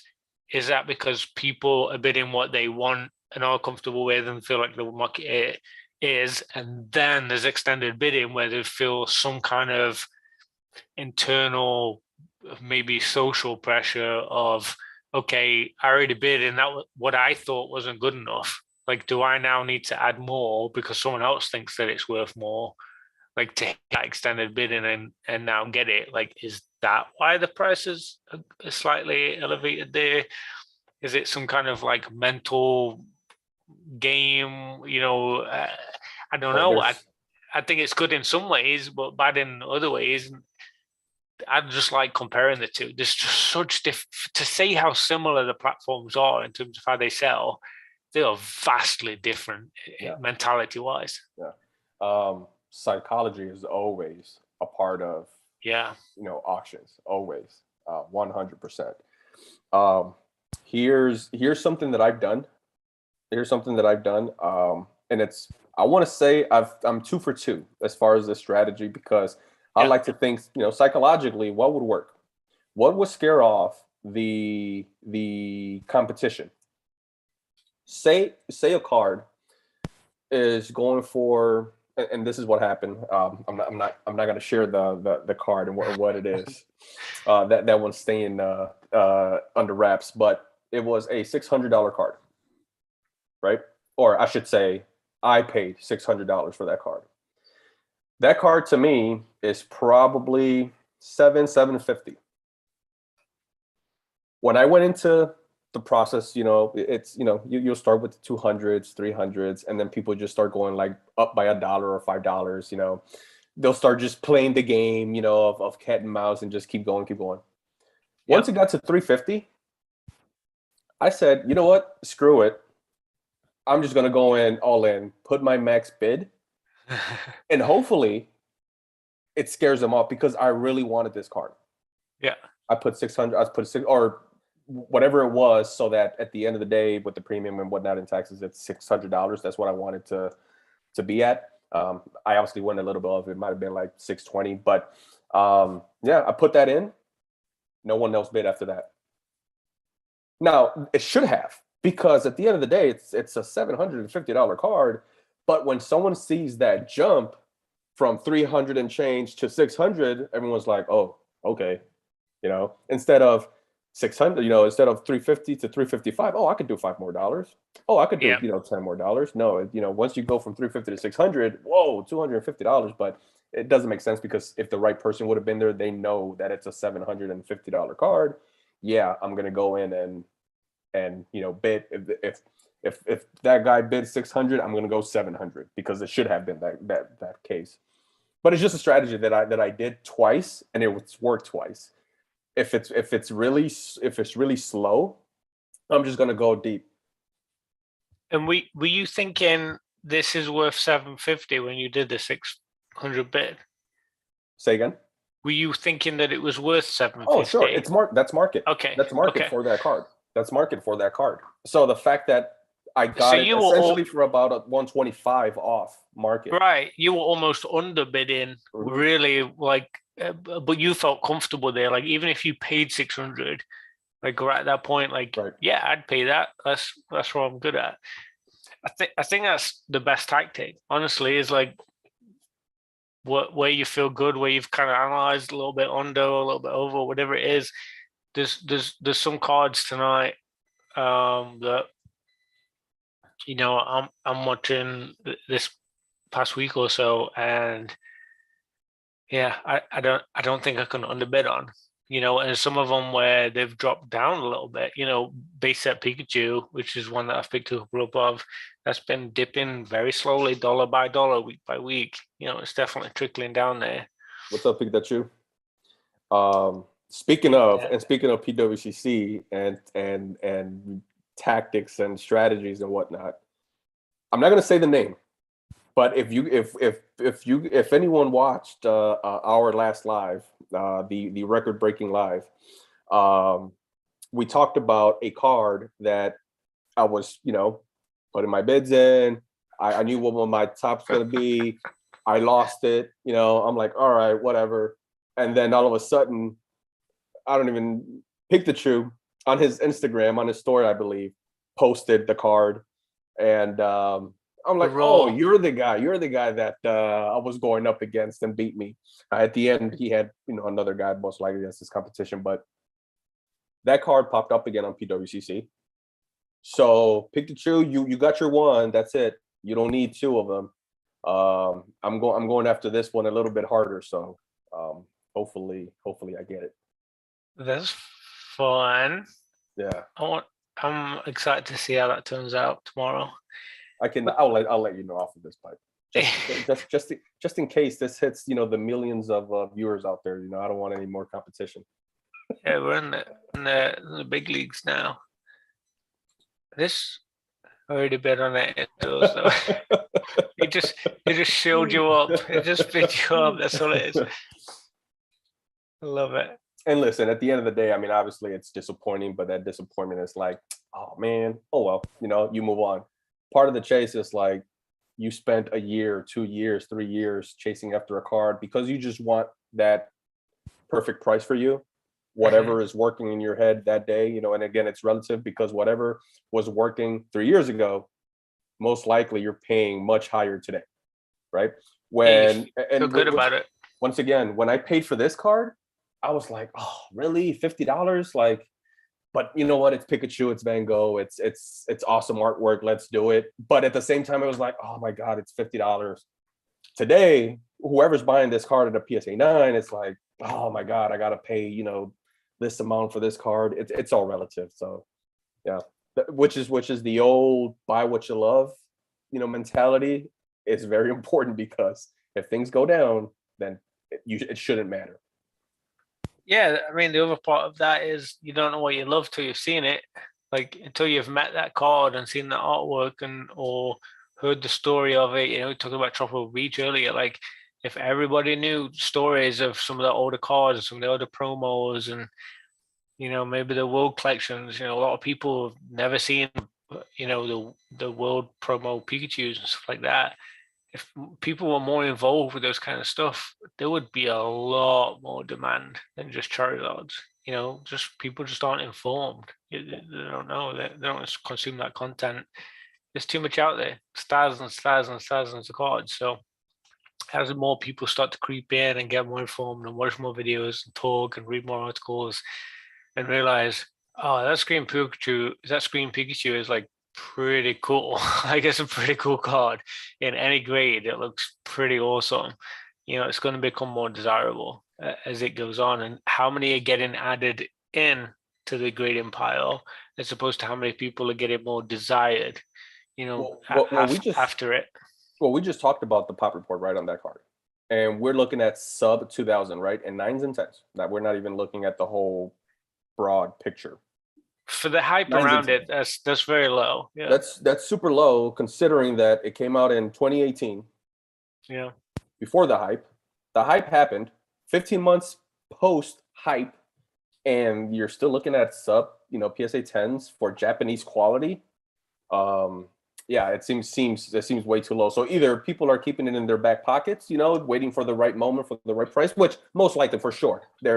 There's a number of cards out there for sure that are waiting for that perfect price, to be submitted. But yeah, I don't think this card hits 10,000, in nines and tens combined.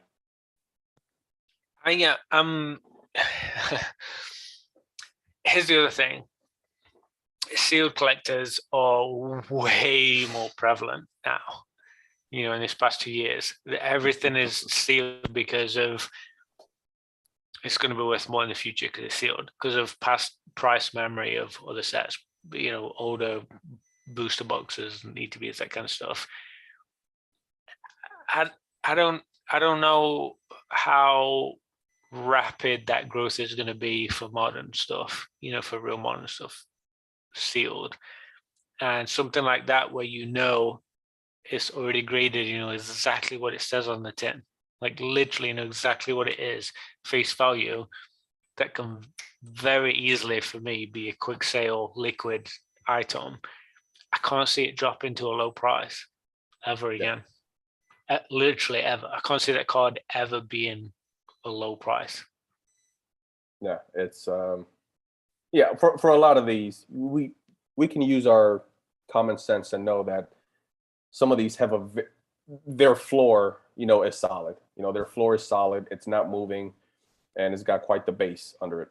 Peak Dat just said that the illustrator did not get paid. Really? I did not see that.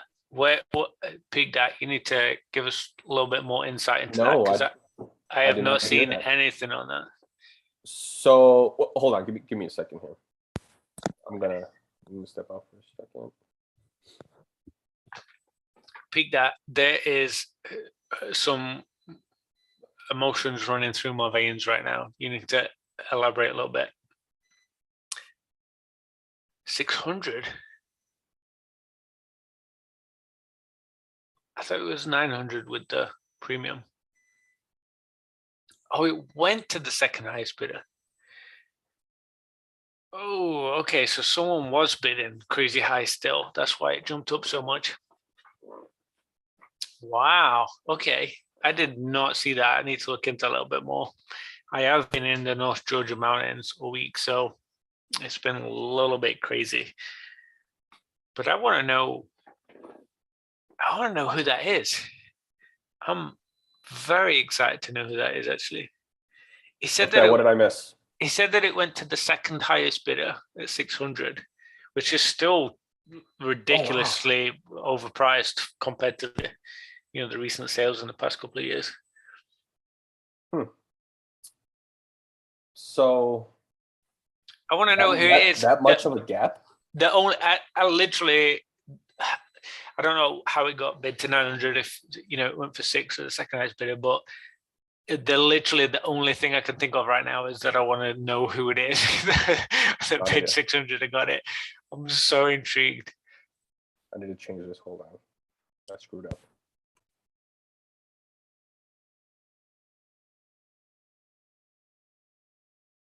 Highest bidder, 300K more. I guess so.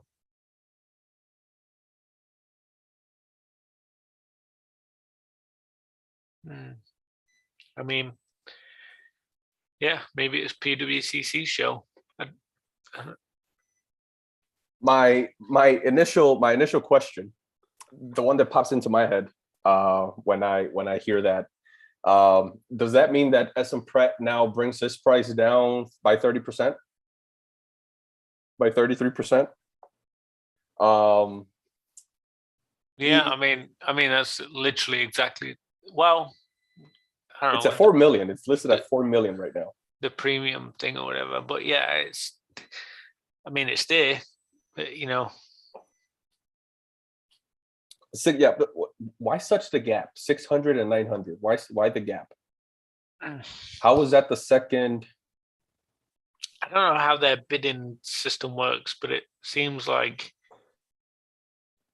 that's a very large increment from 600. Yeah, whatever you put in, that's going to be your bid. So it's not like eBay. Well, actually, no, I'm lying. Yeah, because if I put in $500, you put in $550, I think it takes it to like $520, $510, and then it gives you that gap up. Pikachu, help me out here, because there's some kind of ladder. to get Yeah, into it. Yeah. because my initial thought was that no, if something is $100 and you put in $200, that's the actual live bid now. It doesn't take you down to 20, and then you have $80 to play with. But yeah, that seems like quite the gap. So that's what makes me believe that if, let's just say, the highest bidder was $600, 600,000, somebody came in and said, nope, I'm paying 900, and then that was the now obviously I think that the premium, the 20% premium and whatnot goes into play, but so it was less. Yeah, but still, I don't know if it's a shill. I don't think we'll ever know. I don't think we'll ever know who did it. I don't think we'll ever know. I'm pretty sure. PWC panicked. I'm pretty sure PWC. Well, okay, so good point, right? Whoever did bid on that card obviously has the legs to be able to put a bid, because although you're not allowed to be in that auction house, yeah. Right? You're not allowed to be in that room with the whales if you weren't capable of. So that's I can't go up there and shill on that on the Illustrator Pikachu.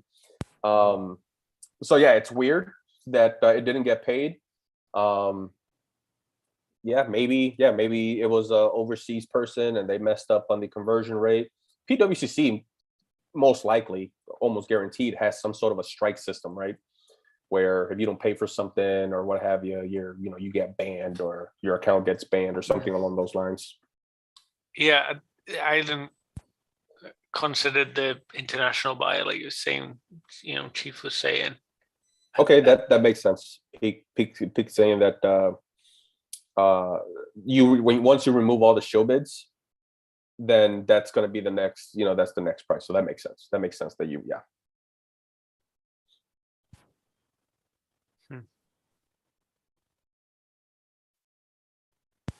Yeah, that makes sense.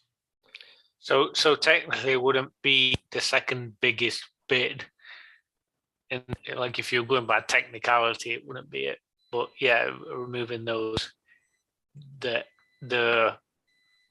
effect that it had after they start jumping into the pool. Yeah, that makes sense now. Yeah. Just playing through how that would look in my head, and yeah, that sucks. So yeah, but it was just funny because the moment I read that, pick that shoot throughout that first live news, I thought about SM Pratt right away, and his copy was maybe listed at $1 million, maybe 1.5, possibly even 2. But it's at 4 million right after the sale. Did we talk about this last time about his video? SM Pratt's video of that of his version? I don't remember. Can somebody go back to that 5-hour video and skim through? Have a flick through, yeah. 10 seconds at a time. So I've been an SM Pratt fan. I know there's a lot of people that don't like SM Pratt, some of his tactics, some of the things that he says. Tell me why. Tell me why.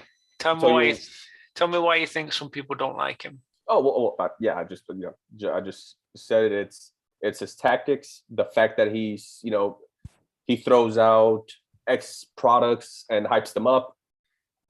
He does have that influence, behind him. Him being the Pokemon guru, the good version, I suppose.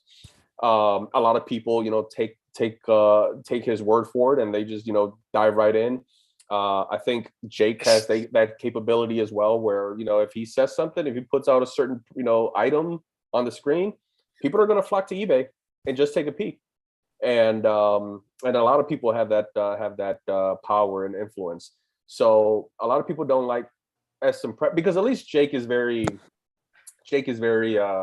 transparent, right? He's very and even he's concerned, aware, and even afraid of showing some of these items because he doesn't want to drive the market crazy. SM Pratt, I don't think, cares about that. And if anything, I think gut feeling says, hey, if it drives up the price, why not? It's marketing, it's advertising, which is not, again, it's you frame it correctly, and it's not a bad thing either. If you want to mark. So speaking of marketing, right? Okay, Monday. He rolls out his videos on Monday, right? Yeah. That sale happened on Sunday. PWCC. That you answering the question. Jealousy, character tactics, big money around. Yeah. But yeah, there's a lot of reasons and opinions. But anyway, so Monday rolls around. I know there's going to be an SM Pratt video. I never thought, well, I mean, I thought about it during the PWCC auction. I didn't think he was going to do anything with that. He rolls out the video. I see the title, the most expensive card in the hobby, something along those lines. I'm like, oh, awesome. This is going to be good. Can't wait to hear this, right? Can't wait to hear his 2 cents on that sale. So, okay. And I want to preface this. We all know SM Pratt is not the most technical, wizard, in the hobby, in the YouTube realm. He's the guy that's going to hit record, go sit down, and then get back up and stop recording because he doesn't even know how to edit the front and the end, So, okay, we know that much about him. So click on the video, I start watching, and right away I'm like, oh, something's weird because he's not saying anything. It sounds like he's fumbling around with something. Typical SM Pratt, right? Typical SM Pratt who's not tech savvy and is probably, I don't know, he's trying to figure something out. He's fumbling with a cable or something. I literally waited for 2 minutes. I waited for 2 minutes, and I'm just by the end of the 2 minutes, I'm like, oh, I think what's going on. I think I see what's going on here. Because at one point you even hear the door shut. You can hear someone walking away. You hear the door shut. But I'm thinking he's gonna come back, right? He forgot something. He forgot a prop, what have you.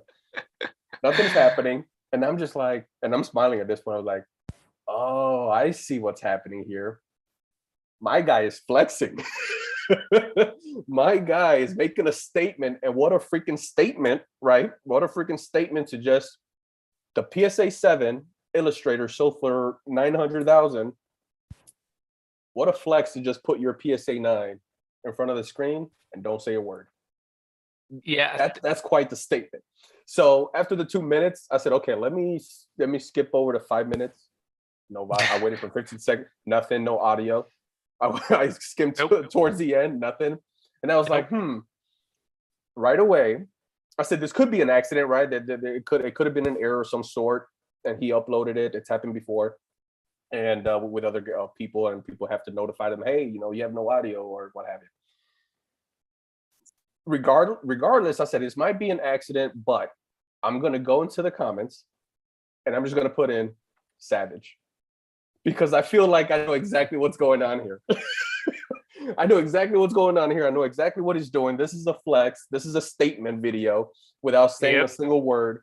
And I put in Savage and I left. And the fact that it never got taken down, I was like, yep, that's what happened. How long did it go for? I believe it was a 10-minute video. It was a 10-minute video.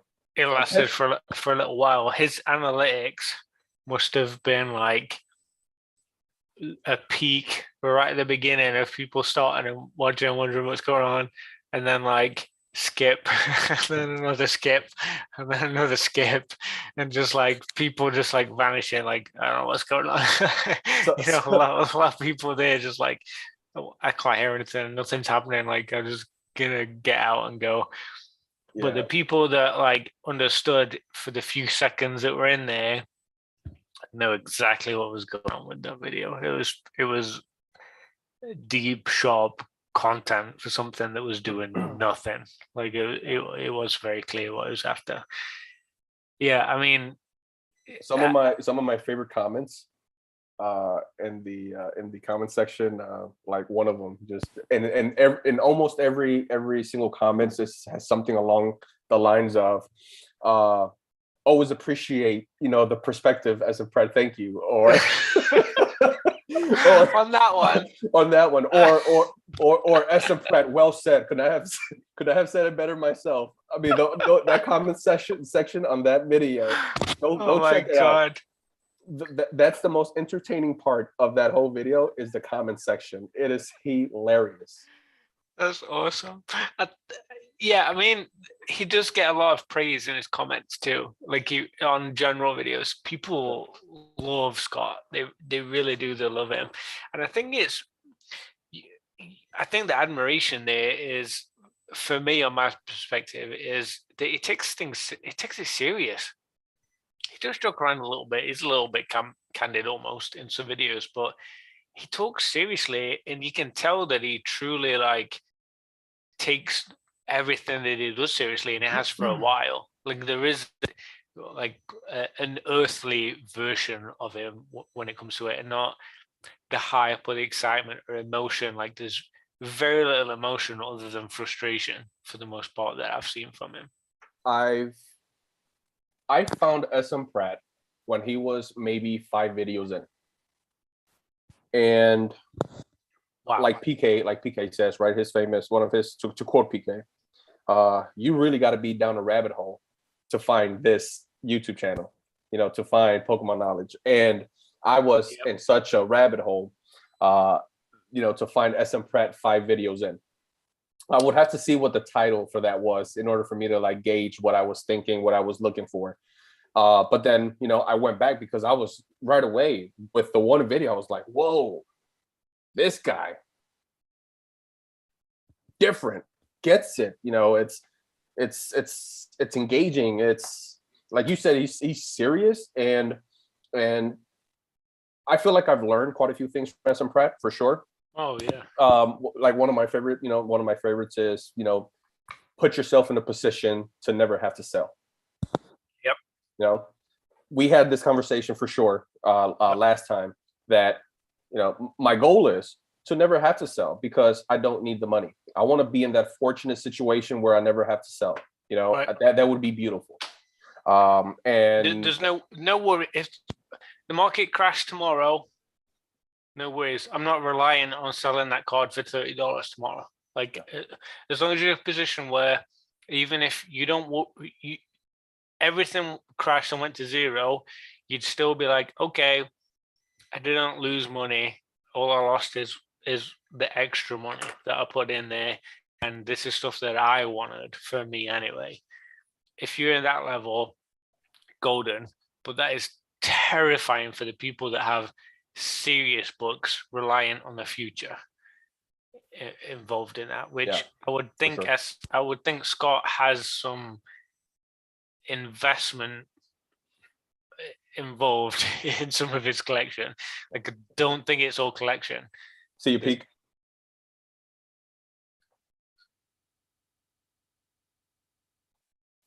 See you peek that chew. So, sorry to cut you off. No, you're good. Whenever that happens, you just keep going. Yeah, no, I was just saying that I really have a hard time thinking that he is only a collector. There has to be some big cards that he's hoping that is going to pay off in the future. Some plays and planning time and on the, that kind of stuff. But when he's at that level, have you seen his eBay?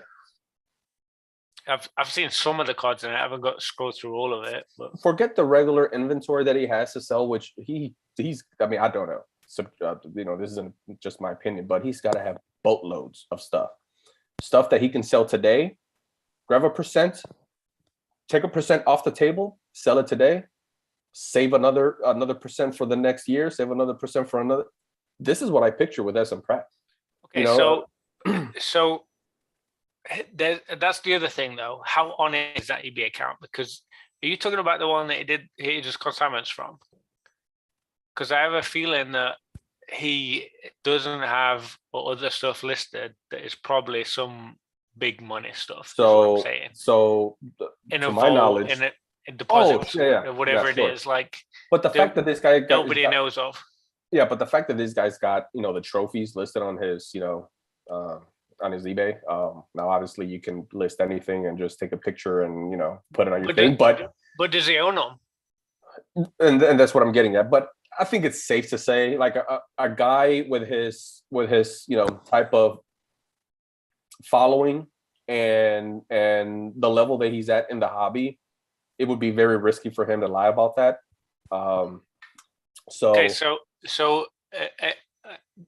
Here's the difference between like where I'm thinking I feel comfortable and where he is planning is if that 9 that he showed off in that video the other day, that went to $5,000 next week, right?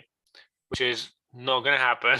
Like, obviously, right. like that's ridiculous thought, but I just mean in terms of general, like his collection went down an incredible amount because it turned out Pokemon was slave trading children.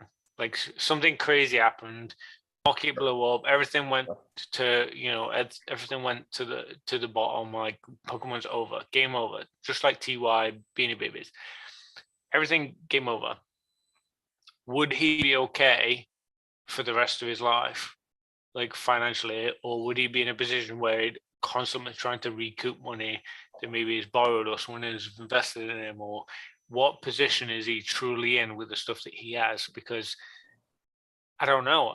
I like to think that he is way on top and that it would all be chump change no matter what happened, because he's made so much in the past that whatever he's got now is net profit that he spent money Exactly. on, and it's all play money and like extra on top, like for a time or whatever. But we don't truly know. Like he is a different caliber, just like TCA. Like everybody speaks very highly of TCA, and I think very highly of him. And he is someone that I would absolutely want to be friends with and have a beer with. But I have no idea on his financials. Like I don't know where he stands. I don't know where he's at. Like, but it's interesting to think of.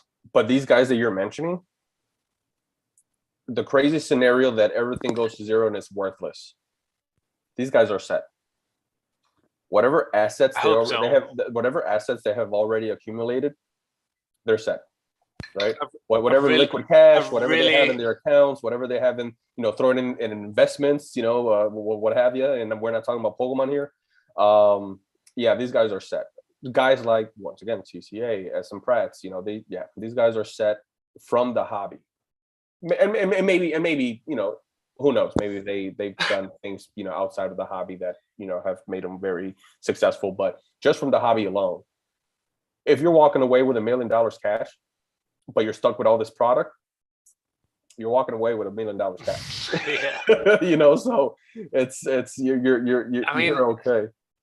Yeah, it might sound corny, cheesy, or whatever, but out of anyone in this hobby, they are who I worry about the most. They are the ones that are going to have the hardest fall, the biggest drop, the biggest consequences, the most emotional, like, I don't know, effect of any negative issue that could come, but also the positive issue. They're probably going to be people that have the biggest increase in, any jumps or increases, rises or whatever. So they are the ultimate, for me, the ultimate risk reward. Like, hey Mason, the jungle, hey, what's going to happen? Mason, little Tinker. Yeah, it's fun. It's, and then you got the everyday people that are watching and consuming this content and thinking, oh my god, like this guy is incredible. He has this card, he has this card, he has that card, and he's doing this, and he's talking to this person, and he's buying from Japan, and he's shipping this, and he's consigning for this person. And it's a very exciting lifestyle, which I'm sure for them has become almost vanilla in some aspects, a part of their everyday life. But for us, it's really cool to watch what they're up to, the kind of things they're buying and selling. When TCA buys a mail day pickup video, like that shit is exciting. Like I want to watch what he's buying right now. It's fun. But that's right? an interesting angle that you have, though, that you're concerned for the TCAs and the SM Prats if Pokemon goes down versus the over average anyone. Joe. Really? No, over anyone. They worry me the most. Absolutely. But if they walk away with $1 million cash, but they're stuck with all this product, they have $1 million cash versus the Joe Schmo. Well, sure, and I know what you're saying, right? Because maybe they have $3 million worth of product, right? Let's just throw out arbitrary numbers. they have $3 million worth of product that they actually spent $3 million on, right? And maybe it's, let's call it 7 million in market, but they have $1 million in cash. Sure, I see what you're saying. That's a huge loss, but you're still walking. If you're still walking away with $1 million, you're good. I get it, but you are going to survive, right? For me and you, amazing. The average game Joe, changer. Sure, but the average Joe, when they lose out relative, percentage points, it's gonna hurt. People that are leveraged on credit, to be able to get these, collections or whatever, even to keep up with, with collecting, people that maybe aren't leveraged, but they're using all of their cash to do so. Basic. Yes. Does the average Joe have a job? Sure, but there's people. We're talking. I'm a spectrum guy, right? You got to think spectrums, right? You got to think worst case scenarios. So TCA and SM Pratt are the best case scenarios. The worst case scenarios are the people that are leveraging themselves to have the product, right? To have collections, and then there's people in between. And then as you climb up the ladder, there's people that are spending every single penny they're making into the hobby. They're buying in. That's scary because then if it goes to zero, that's gone, right? That's wiped out. I've always said the easiest decision. That's the ladder on the ring for me, where everyone above that, I'm not worried about everyone that's buying Chillery and ETBs in the sticking it in the closet to hope that it's gonna triple in 3 years' time. Like the average Joe that's got a job and doing it for a bit of fun, opening some packs on the weekend, like you'll get through it, you'll push through it. But you hit the nail on the head there of like people that are spending their time and money just into this stuff. And you got people like SM Pratt and TCA that this is the full cycle of the Earth around the moon, and the moon around the Earth, sorry, and then the full cycle of the Earth around the sun is Pokemon. Sure. Literally, it's to that extent that like it dictates their day. That I feel real scared for those people. Like that concerns me for those people. So you're speaking more emotionally. You're Yeah. speaking more emotionally, not financially. Yeah.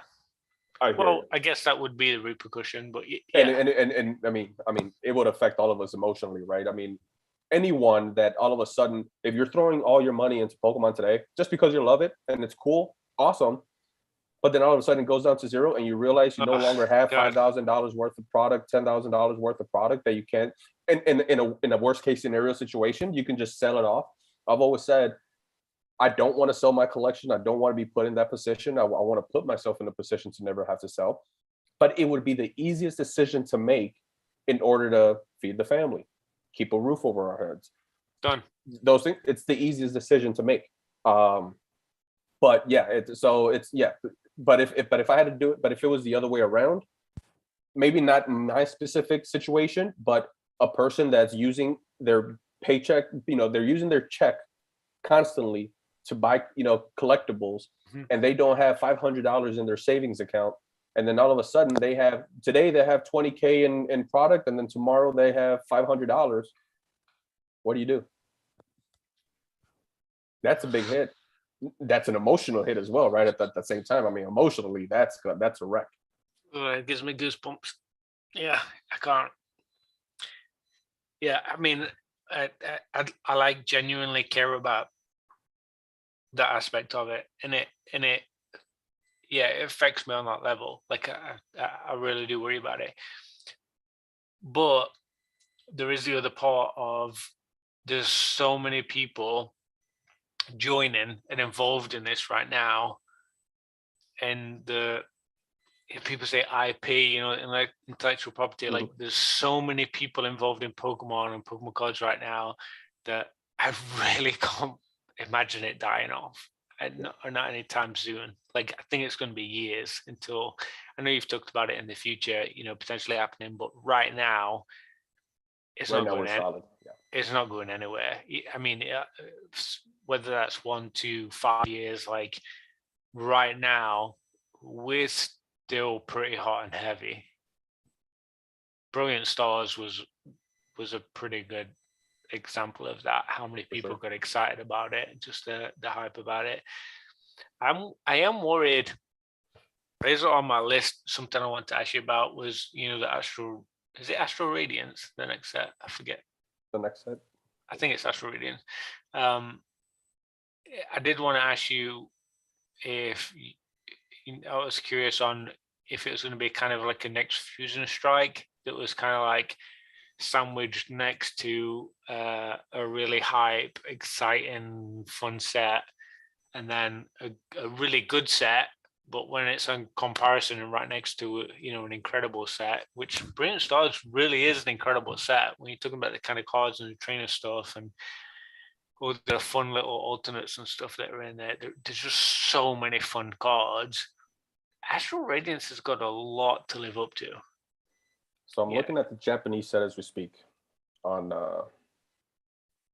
Pokelector. This is not a sponsored video, by the way. But Pokelector is an awesome app because I always like to go in there. So when you're talking about sets in advance, you just go in the Japanese side and click on it. So that one's already been released, correct? In Japan, Starbirth is Brilliant Stars, correct? Yeah. 26 secret rares. 26.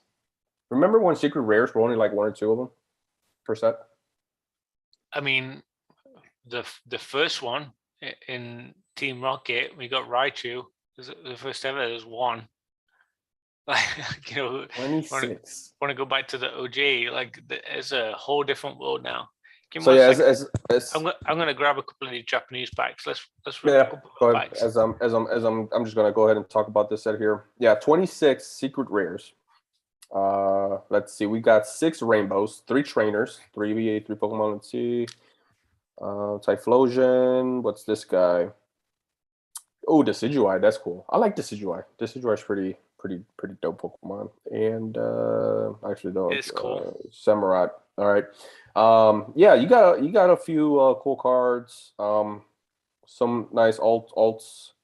You got your what are they called? Character rares, right? Yep. You got 5, 6 of them. This one looks pretty. Oh, the Hoot Hoot. The Hoot Hoot actually is pretty cool. Have you seen that one? The Hoot Hoot. It's my favorite. It's my favorite. It's pretty cool. It stands out. It stands out right away. So for those of you that are buying, cases, loads, that's gonna be the card. That's gonna be the card to send off to grade and put it up there as a PSA 10, PSA 9. And I don't. Did you play Pokemon Crystal? Did you play any old? So I never ever imagined Hoo being a card that I would like a Pokemon that I would ever want. It's been well over 20 years since I thought about Hoo, and now I'm like, that is the freaking card that I want. I freaking love that artwork so much.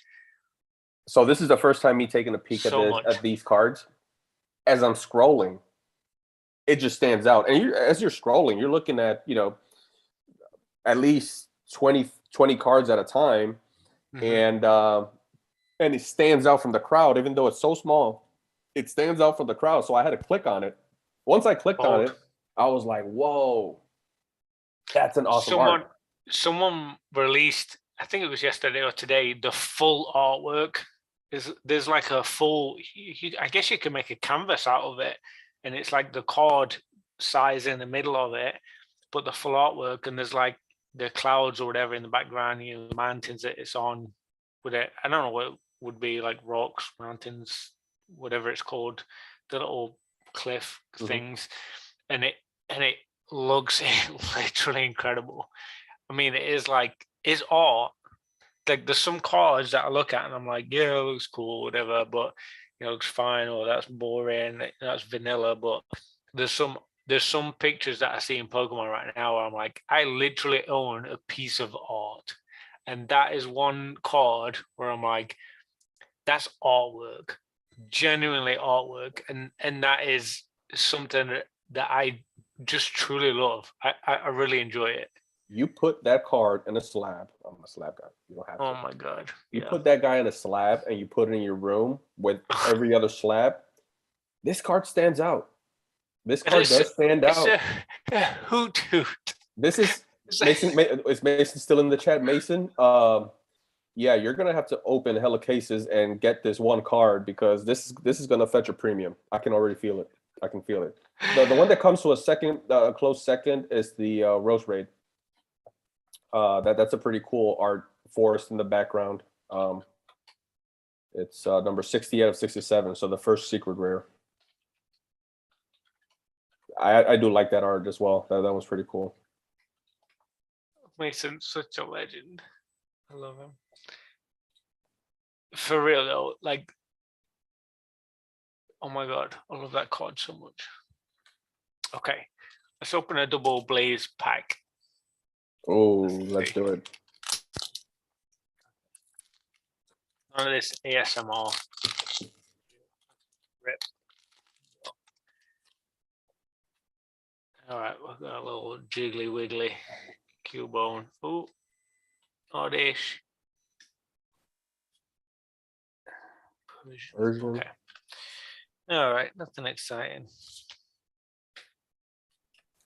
Yo, what's going up, Chev? Shovel in the house. Chevals. Chevals. Late Night Wanderer. Okay, let's go Miracle Twin. Oh, Japanese pack, Miracle Twin. And these cards and these packs feel so different in Japanese. You can just feel the quality difference. It's crazy. Yeah. Connorism is asking, Pink Butterfree, has it been released? I want to say yes. Why do I feel like I've seen a Pink Butterfree full art? No, I haven't. No? Maybe Mason would be able to answer that question, but I thought I saw a full art Butterfree, Pink Butterfree. The because that's the shiny, right? Or the one from the anime, but I think that's the shiny. I think, pretty sure. Like a Japanese promo or something. I can't think of any. No? Of any time. It's just me. All right, let's do Astonishing Vote.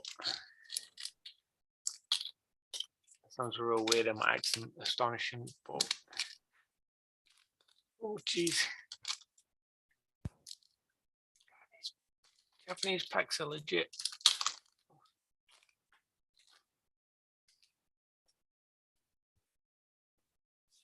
Okay. Oh, nice Jolty on there. Jolt. Oh, nice Larry on there. For real. Okay. We got Magma. Not much going on. Yeah, I mean, I enjoy you opening up packs. I can never pull the trigger. It has to be like, it has to be so modern where it just hit the shelves and. Oh, really?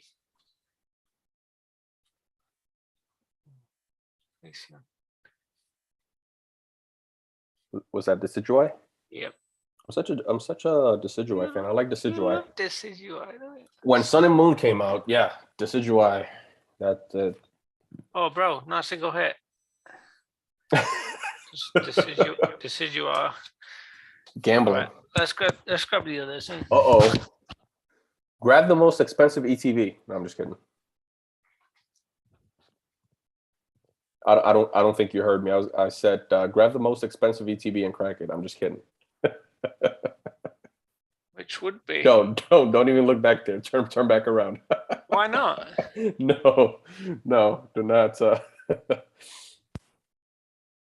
think.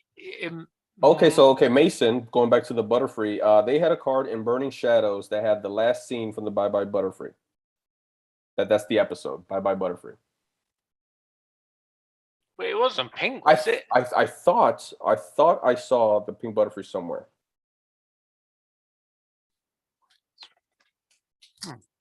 Yeah. Somebody's gonna have to. Oh, it wasn't pink though. Okay, but it was a scene. All right. Man, I swear I've seen Pink Butterfree somewhere. Tower Imperfection. If we can get at least one hit, come on, guys. Please.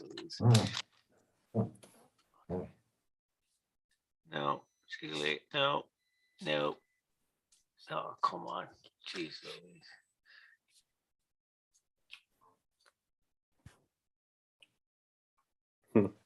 Yeah. Fusion Arts. This Do one. you prefer to crack or buy Japanese over English? I would yeah, that's tricky. I like opening Japanese trash again. I'm not even gonna put it on the camera. Literally nothing. I like to open Japanese just because it's fun artwork, and I like the weird lettering and stuff from Japanese that I don't know what it says. But on the English, I think it's more of a for me in the sealed side of stuff. It's exciting because I don't know what's going to do. Like I really don't know if things are going to go up or if things are going to go down or stay the same, or if there's going to be any demand in a month, a year, 10 years. Like I kind of like that exciting, like, well, I've got it and I've paid with it with extra money that I'm not worried about if anything happens. Like if it does something, then that'll be really fun to play around with that extra money, you know? Yeah, it's so do you buy product to maybe like do you speculate I a bit? buy two of everything essentially, Okay. unless it's a card that I'm buying to collect, or not even just, I don't just buy cards, I buy other stuff. Like Okay. from Nick, I bought pins and I bought coins and I like Pikachu stuff for my collection. I bought cards that I like for the artwork for me. I bought a couple of things that I think will be worth something in the future. I'm kind of all over the place doing all different stuff. I got my fingers in too many pies because there's me, but then there's also me in the investment, like I'm sorry. investment world. What is it? No, it's just I've never heard that phrase before. Maybe it's common. I've never heard of it before, but it's just the way that it sounded to me. Which phrase? I don't want to repeat it. Fingers in pies. Is that that one? Said I have way too many fingers in different pies. Oh Yeah. God. Yeah, I'm such a child. got a finger in a lot of pies, basic. I'll tell you. I You're kind of want to you're open an you're the man. ATV. No, don't open an ETV. No, I do. I want to do it now. You've said, I don't know which one. Grab the cheapest one. If you really want to do it, grab the cheapest one, the most affordable one. A lot of cheap ones. There's a lot of cheap ones. Don't do it. Don't do it. Shit back there. Save that for your own, content. That's a video on its own. So. All right, let's ask the chat. Which ETB chat? Give me an answer. What's up, Alan? I think well about it. Okay. Yeah, I wish I had packs. I would definitely open a pack, but it would have to be like ultra modern. I would need to have like brilliant stars because I'm not gonna crack open vintage. I can't even. Should I do tops? Should I show tops? I thought you meant open tops then. Holy shit. Don't mess with me. I did pull this nice Lucario. You know what bugs me about moving to modern from base set is Dragonite obviously gets a little bit of love recently, but Dragonair and Dratini like vaporized after base set. Like they did nothing with Dratini and Dragonair after that. You see enough Dratini and Dragonair. Like it's been years and years since I saw anything from those guys. Well, and I don't know. There's just so many. There really is. I don't think Psyduck or Golduck gets enough love. Like they were pretty big back in the day. Arcanine I've seen a lot recently, some of the cool stuff. I've got to give some credit where it's due. There is some of the OGs that have had some love. Executor, for some reason, it's been in a lot of sets the past few years. Eevee, obviously, the evolutions, they've been a lot of stuff. Mason said Arcanine is criminally underprinted. Arcanine is for sure 100%. Yeah. There's way more Dratinis and Dragonairs than there is Arcanine. For sure. I mean, the fact that we haven't seen a full art Arcanine yet. Think about that. Yeah, there hasn't been, right? There hasn't been, right? I could be so, off, but so that is something. Full arts, especially with the trainer stuff. Like we're looking at Brilliant Stars and going back to Cosmic Eclipse, that kind of stuff. There's definitely some sets where they could have had a lot more fun with OG type stuff, but also they've always shied away from, despite there being Brock and Misty type cards, some of the Rocket, St. James, that kind of stuff. Jesse and James. There's definitely some kind of reservation they got from some of like the hard hitting anime stuff. Like they've never done a Pikachu that looks like the Pikachu in the anime. They've never done an Ash. They've never done cards that really truly look like anime situations or scenes or anything like Top did. I think there has been. That was actual clips, but I think there has been, and I have one of them. Which one? It's one that I haven't revealed. I don't know if I want to now. Here it is. This one, like, just it speaks anime. It's a Japanese promo, of course. That's what I collect. I mean, it's not specifically what I collect, but yeah. Oh man, it makes me sad that I'm actually revealing this. It's nothing rare, nothing crazy, but it's definitely up there. I love this card. We want to see it. What's that? We all want to see it. Y'all want to see it? I don't know. It's I've never shown it, and I'm very, how should I say? What's the word? Not protective, but it's something along those lines. I'm protective about my collection from the standpoint that I like to enjoy it for me. It's even the certain cards that I've already showcased.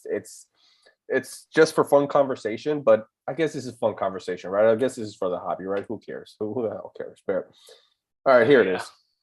Again, not common. I'm pretty sure everyone's seen it. Let me preface this, right? Let me keep the anticipation going. So the reason why I love this card, for a few reasons. Right off the bat, it's one of the few arts that actually, when you look at Pikachu, this is anime Pikachu. This is face and all, mannerisms. This is anime. But the fact that the background, the art, or anything has nothing to do with the anime, nothing to do with even your art that you're accustomed to, right? For Pokemon, put it TCG. Once again, Japanese exclusive. I wonder if anybody's taken no guesses yet, right? If I use this keyword, everyone's gonna know what it is. But here, let me just there you so. So this is a collaboration with a big major brand. Are you killing me? A collaboration with a big major brand. And it's very rare that they actually collaborate with big major worldwide brands. This is a worldwide brand. It's recognizable. And it just hit. So that was the second reason why, because when I first ran into this card, when I saw that brand, I was like, whoa, that's crazy, because other than McDonald's or any other fast food, restaurant chain, what have you, you really don't associate those as like big big brands, because we're so accustomed to. I'm gonna run to the bathroom. I'll be back in 1 sec. Yokohama? No Yokohama. I'll wait for Oak to come back in. But yeah, the fact that they're using like a real brand, it's not McDonald's, it's not Burger King, it's not KFC or whatever. Domino's has very nice promos. Have you guys seen that? I shouldn't say it because I'm gonna have a lot of competition, but it's a very beautiful card. Domino's. It's the one with the Slowbro. and it has Chikorita, maybe Cyndaquil, but funny enough, it doesn't have Totodile, I don't think. If I remember, it doesn't have Totodile in the art, but that's a beautiful card. And I remember I ran into a PSA 10. It was about $600, and I just couldn't pull the trigger. It was taken away. I've never seen another slab, another one of those cards in a 9 or a 10. So that Domino's Slowbro with Chikorita and Cyndaquil, you know, jumping and running around the tree is pretty awesome. But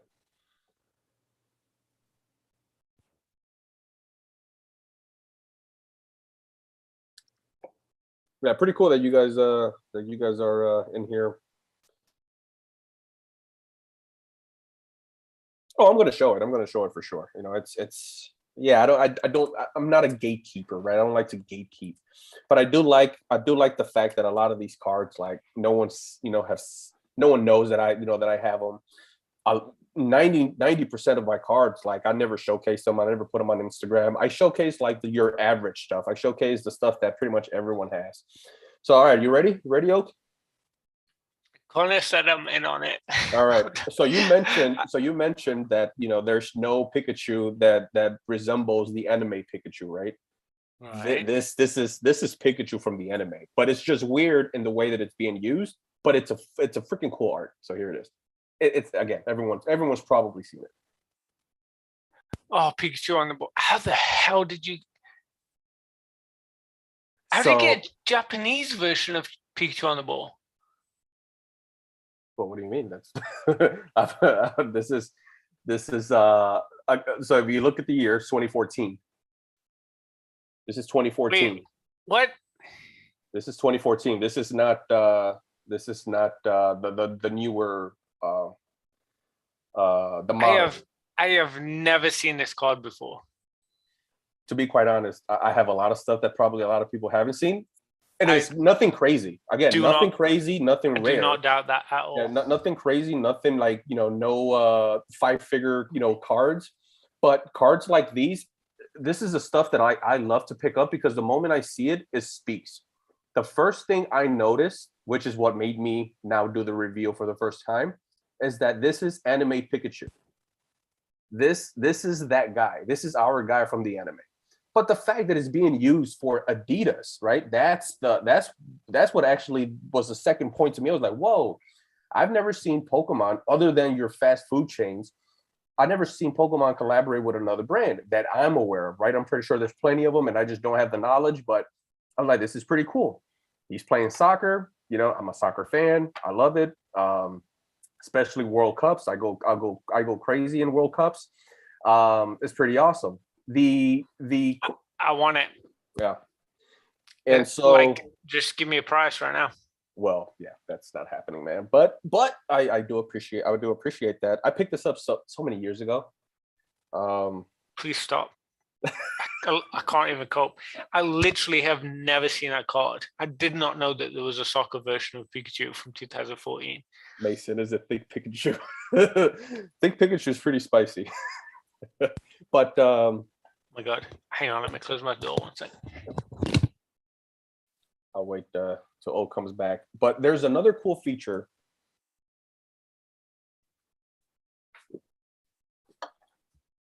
There's another cool feature. God, there's another cool feature. Remember how it's so hot? Remember how we were having the conversation about Ancient Mew last time? Yeah. And how we were paying attention to the art and how, you know, typically you just look at it through here, right? Oh, that's such a cool, you know, Pikachu, you know, he's playing soccer, you know, that's such a cool card. Very, very little do people actually like zoom in frame by frame to see what's going on the art. I didn't know this was happening until I received the card. When I receive a card, I like to inspect what's going on in here, what's going on within the window, what's going on the outside, what have you. So obviously he's playing in a stadium, right? And I actually don't know what stadium. I'm pretty sure this is like tied to a specific stadium in Japan, but I don't know that information. But there's a jumbo screen right there. There's a jumbo screen. Yep. And in that jumbo screen, center field. Yep. And in that jumbo screen, you actually see Pikachu kicking the ball. Now, I'm not sure if I'm going to be able to show it. Stop. I'm not. Oh my But I God. thought that was the coolest thing ever. And That it's is so small. way too cool. But you're so right now you're able to tell what, Oh like, my I was like, wait a God. minute, is that Pikachu in the Jumbotron? I had to take a loop and go in there, and I was like, holy crap, that is Pikachu. And he's doing the exact same pose as he's doing here, just in Is filming Jumbotron. him in live action. Oh my God. That's It's pretty freaking cool. ridiculous. So yeah, that's just I felt this is my top 3 favorite Pikachu cards in my collection, at least. Yeah, you've sold. I mean, for real, like that. Like, I want to buy it, like right now. My God, that's way too cool. Did you check out Peak? Peak said he sent you a DM or something. You want to get him on? I Pete, didn't you know want they to come? sent it. Pete, you want to come on? Come live? Coming on, Peak. Let me see if I can get him looped in. Mason. You see me, Mason. Hey, you know how I collect, man. It may not be the rarest things, but it's the stuff that most people, once they see it, they're attracted to it. They're attracted to it. I don't have any trophies. I don't have the expensive taste that even Pikachu has.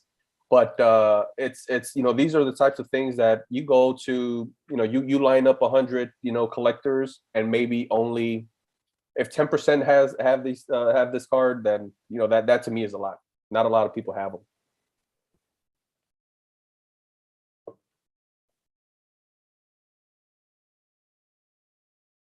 Oh, I have a ton of sleepers, Mason. 100%. Again, it's and I'm being transparent here. It's a little sad that I had to showcase it, because it's one of those things that I actually like to not. And I think Chev was the one that said secretive or something along those lines. It's not that. It's not gatekeeping. It's just knowing and appreciating something on my own.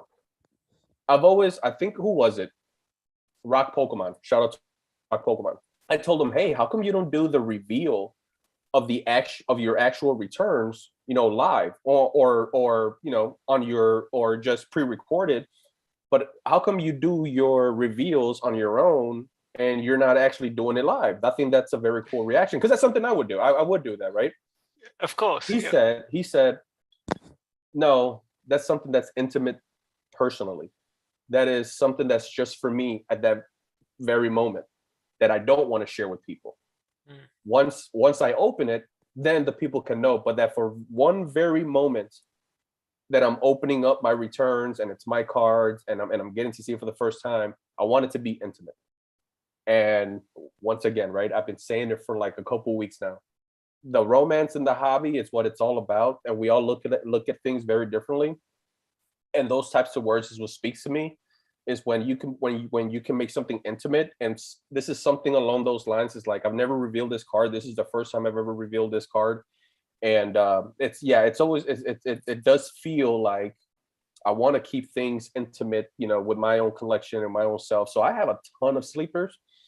Again, nothing crazy, nothing ridiculous, but it's stuff that throughout the years, because of the way that I've collected, it's got to that's attractive. It's got to be stuff that just speaks to the eyes. It speaks to the to the soul. It's and this was one of them. And yeah, but hey, I'm happy to do it here. I'm happy to do it here. It's awesome. Part of being in the hobby is also letting people know and make them aware of the card. It's obvious that you didn't know about the card, and you're a Pikachu collector yourself. So Never seen it. Yeah. So I'm enthralled by it. Honestly, I think one thing with cards is that I've experienced on a personal level, obviously relating to what you just said, is I've genuinely enjoyed looking at the artwork and seeing what it is and being interested in it, just like some kind of emotional connection or interest, or just like pleasure, I guess, looking at the art and just loving it. And there's no aspect of, is this going to make me money, or is this going to grade a 10, or is this going to be stonks in the future, or just that whole element is gone. And that card is a perfect example of one that I want for myself to enjoy and collect and look at and display. Like that is a really cool card. Yeah, It really is. Yeah, thank you for that. It's look, you can Mason's Mason, look, you Mason's fruity. you God, you can have exhibition of public exhibitionist behavior. Yeah, it's it's definitely one of those things. I've collected this way forever. My as I spoken, before, man, I mentioned this on on the last live, the record breaking live. I started with master sets with Japanese base set jungle fossil, and then actually English first. I did the base jungle fossil master set, and then through accident of getting some of the Japanese versions, I loved the Japanese, so I jumped into then Japanese, and then I created a master set of the base jungle fossil. After those sets, and even Team Rocket, I did go into Team Rocket. I just stopped doing that because for years, since pretty much I jumped into the hobby, my preferred way of searching up things is looking up the next 24 hours of what's ending on auction. Yeah. So if you and I weren't having this conversation right now, I would be on eBay right now looking up tomorrow, the next 24 hours that ends by 10 p.m., 11 p.m. Mm-hmm. And then tomorrow, if I'm sitting down, I'm doing the same thing. The next day, what's ending in the next 24 hours? And that's how you run into these things. And, 1% of the time you're going to run into these things and it's just going to speak.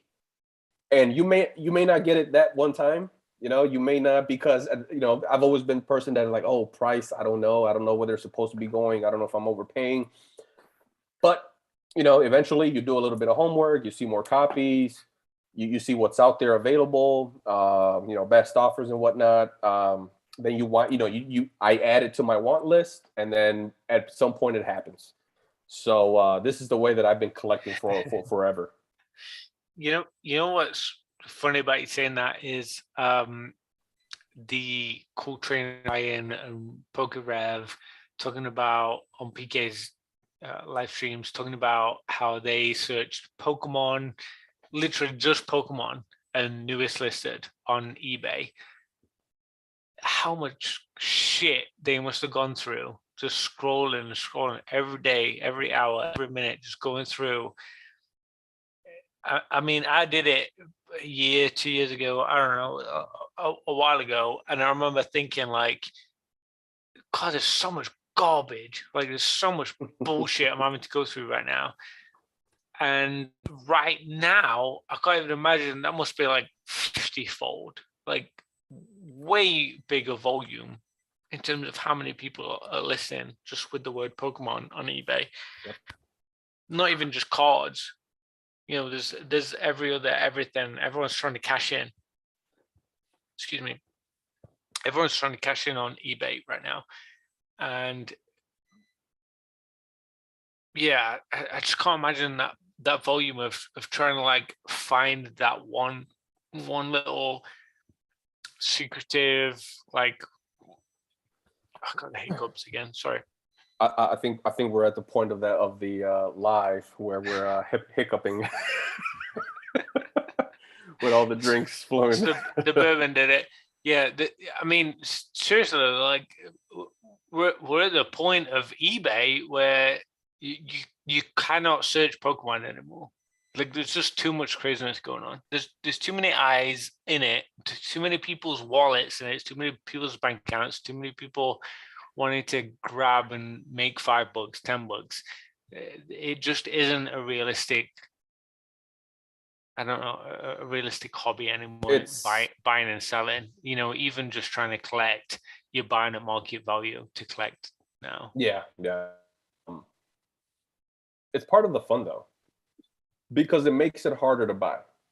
Yeah. If you're, if you're being conservative enough, responsible enough, it makes it harder to buy. But as a collector, that means that it makes the chase even harder, which then makes it even that much more exciting because it takes longer. My want list, I used to be able to knock them out, relatively quick compared to Yeah. today. But that also makes it fun. It's a chase. It's a competition. There's more people there. I mean, there's a ton of cards that I've had on my watch list, or not a watch list, but my want list, because it's in a notebook. And I just like to just do one clean line and the dates of when I put it on the list and when it was taken off, just to see how long it took me to get it. From the moment that I wanted it on my list to the moment that it was taken off, and that way I can just read what's on there and I keep it. But Tell me more. I want to know more about that. So is that like a week, a month, a year? Like what?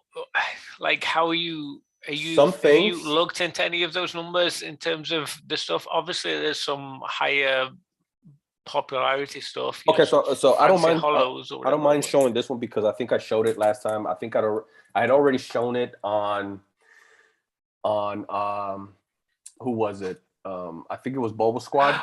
Peak that's in. Hey Pete, I think it was Boba Squad's live. No, so we had a round table at Boba Squad. Hey Peak. Peak that. How are you? What is going on, guys? How are you? What's up? Nothing much. I appreciate you letting me jump in, man. Yeah, that's exciting. We've got a few people in the chat now, so you pick good timing to get involved. Now, cool. Now I'm going to take a back seat to the real collector. Whatever, man. the PWCC shark, right? Yep. my number one. Now forever. Whenever I'm on PWCC, I'm just going to be thinking, is this Peak? Am I against Peak now? Jesus. What's funny is it's funny you brought up that card that will not be named that we talked about, because I saw it come up and I was like, oh, it's a newer cert than mine. I think I'm going to throw a bid on this. Then you mentioned it and I'm like, I'm not even bidding on it anymore. Like, dude, you take it. Listen, we can talk off this, away from this, and if we can come to an agreement some sort, so that we're not going up against each other, I'll take the one cert. I'll take the older. I'll take the older one. I feel like Basic's going to be like, it's both ours. We'll just keep it at my house. That's the rule he's going with right now. But going back to the whole card thing, right? Or the list, and then we can talk with Peak a lot more. I'll let him jump in. But for a very long time, I mean, when you're in this hobby, there's way too many things that you want at one time, and you just can't afford everything, right? You can't afford everything. So I decided, okay, I'm going to create a want list, put it in a notebook, create the dates of whenever I put it on the list, and then the moment it gets off the list, or it stays on there forever, just for being able to go back and go down the list. But and I don't go in order. So if some things, so say something was number 1, 2, 3, 4, 5, I might have gotten the 10th today. Meaning there's no priority. There's no priority to the list per se. But there's certain cards, right? But as soon as I see them, they're going on the list. But there's one card that it was the fastest snatch I have ever done in my career. And I think actually Peak has already seen it because I think I showcased it on his live. And I was very skeptical at first to showcase this card because I didn't want to be that guy that, shills for the card and, now everyone's chasing after it. But I think way that it's looked for the past 2 or 3 years, these things are not growing in pop. And I'm definitely, sucks that I'm saying this now, but I'm definitely snatching up every single one that comes up because I love the card that much. But that's this guy. That's this guy. This guy is just such a monster card when I picked it up. Oh, Clefable. Yeah. This is the one of one, right? No, there's 14. I'm talking about the coloring that you brought up. I think, gotcha. Right? Gotcha. Yeah. So this is okay. So I first bought. It's actually the other one that I first bought. I just grabbed the random first one that I grabbed. So I bought the other one first, not thinking anything of it. And Mason, if you're still in the chat, you remember this card when I showcased it after we got done with our live, and it was just you, me, Jake, and Boba Squad. And so yeah, I showed you guys. I told you, what do you guys think about this buy? Told you the purchase price and whatnot. So there's only 14 of these guys, and I thought nothing of it when I first had it. Other than this is a card that I want. I'm snatching it. The moment I found it, I snatched it up. I made an IG offer. The first time I ever did it too, because I really wanted this card, but I wanted some sort of a discount, right? I didn't want that eBay crazy price. So I snatched it up. Fast forward, I don't know how much time, this guy pops up on PWCC. Oof. Now there's a huge difference. I noticed it right away. When I clicked on it, I noticed it right away. I had to go grab my case to pull this guy out. And I don't know if you guys can notice. Yeah, you can see the difference. I feel like you can notice the difference. One is silver and one is gold. So as soon as I noticed the difference, I said, I need this card because it's an alternate. I didn't know if it meant anything, but I just thought, you know what? It's cool enough that the name itself is gold versus silver. The swirling behind Charizard is gold versus silver. Yeah. And I had to snatch it up. So, but yeah, anytime I see these, and I haven't seen one in a while now, eBay, PWCC, anytime I see one of these, I'm going to be your competition because I want all 14 of them. Why do you think they made different variations of it? I'm always confused on why they do that. Yeah. Did you ever look at did you ever look and see if there was like an E4 thread or anything about those? No, not at all. No. Those guys, man, it is crazy to see some of the stuff that they find. Like I think I brought this up whenever we were on Old Card Shop stream, but the Imakuni trainer, they found out that there's a one with acne, one without acne. It's one of the coolest things ever. And that wasn't necessarily an error. It was just like the one without acne, he handed out at some party or get together out of nowhere, which is kind of funny that he had them fix that. I'm assuming it probably came from him. I don't think anybody was like, let's get the acne off the card. But man, it's so crazy when you see those small nuances in cards like that. I think it's so cool. And I don't know that doesn't look like a print error to me because none of the other colors are different. So that's something that I'm curious what the difference would be if you ever find that out. Yeah, I thought about that. I was like, okay, how do you go from gold to silver, right? Like it's if the whole gold stamp thing, or something that's what do you call it? Like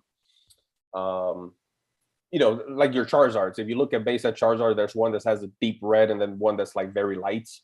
Things like that. Yeah. So stuff like that you can pretty much attribute to just machines and inks and whatnot.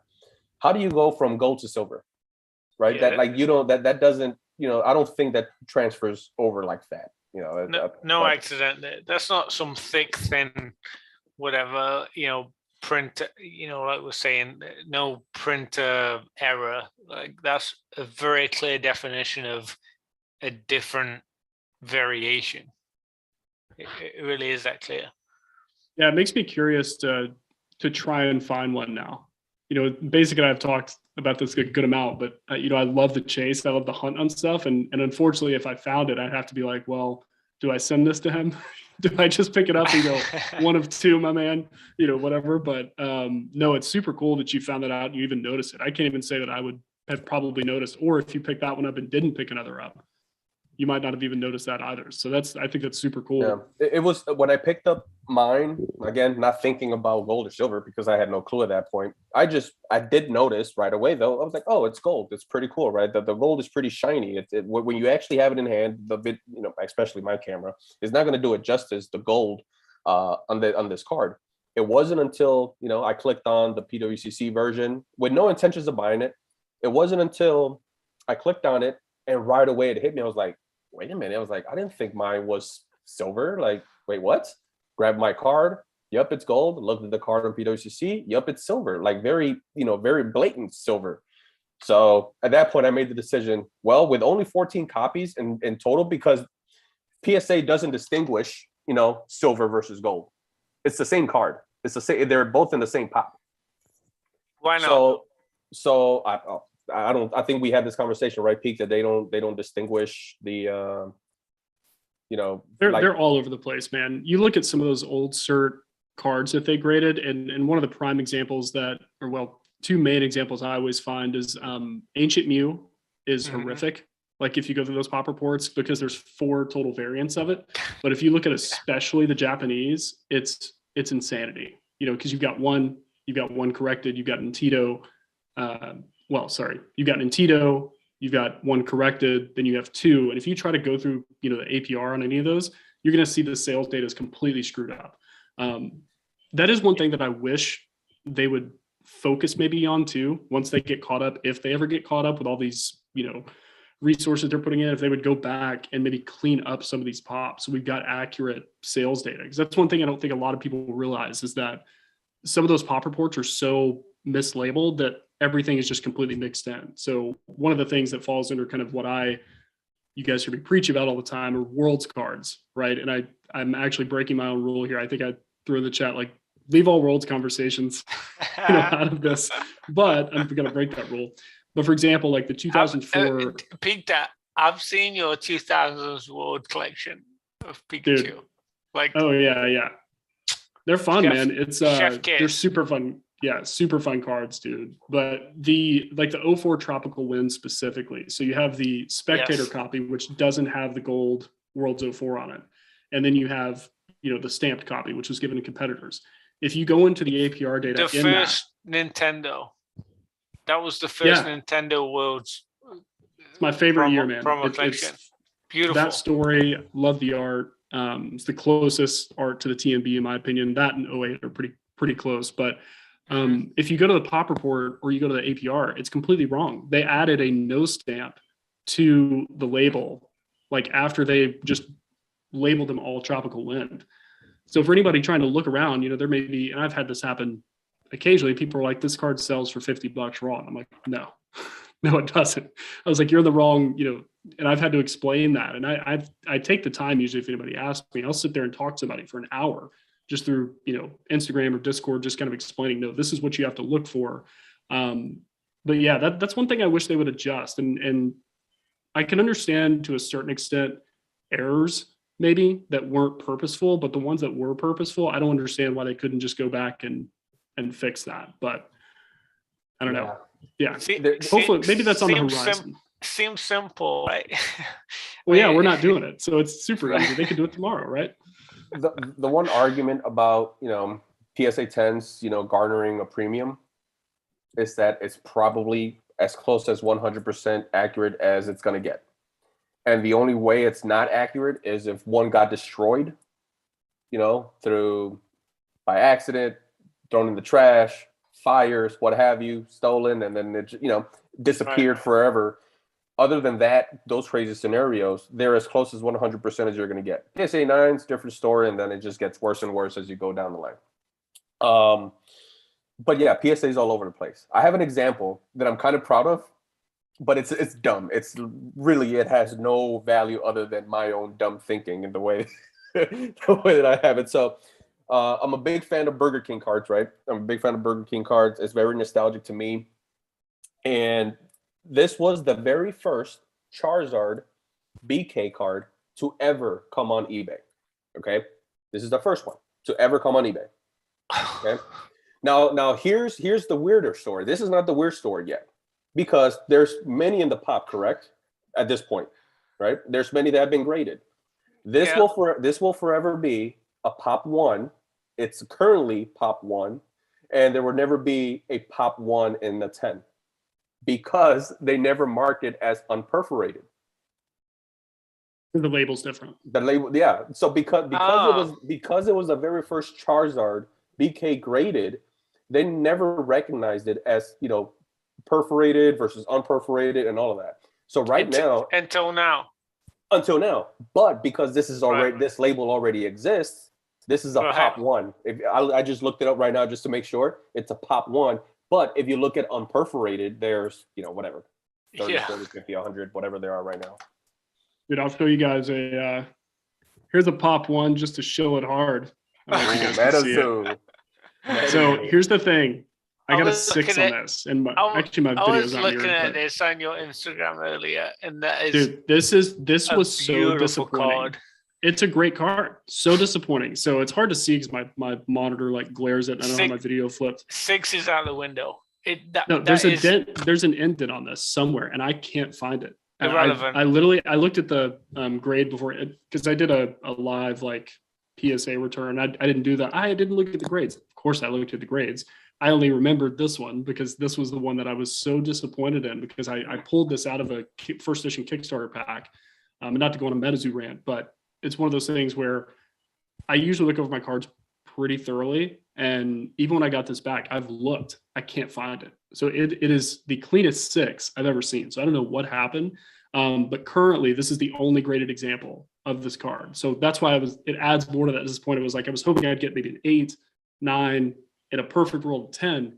But this is the very first one of the pop report. So I've never actually had to input a card into PSA and say like, hey, this isn't in your registry. So that was kind of a cool experience the first time do that. Just sucks it's a 6. So looking at it right now, you don't see a single flaw.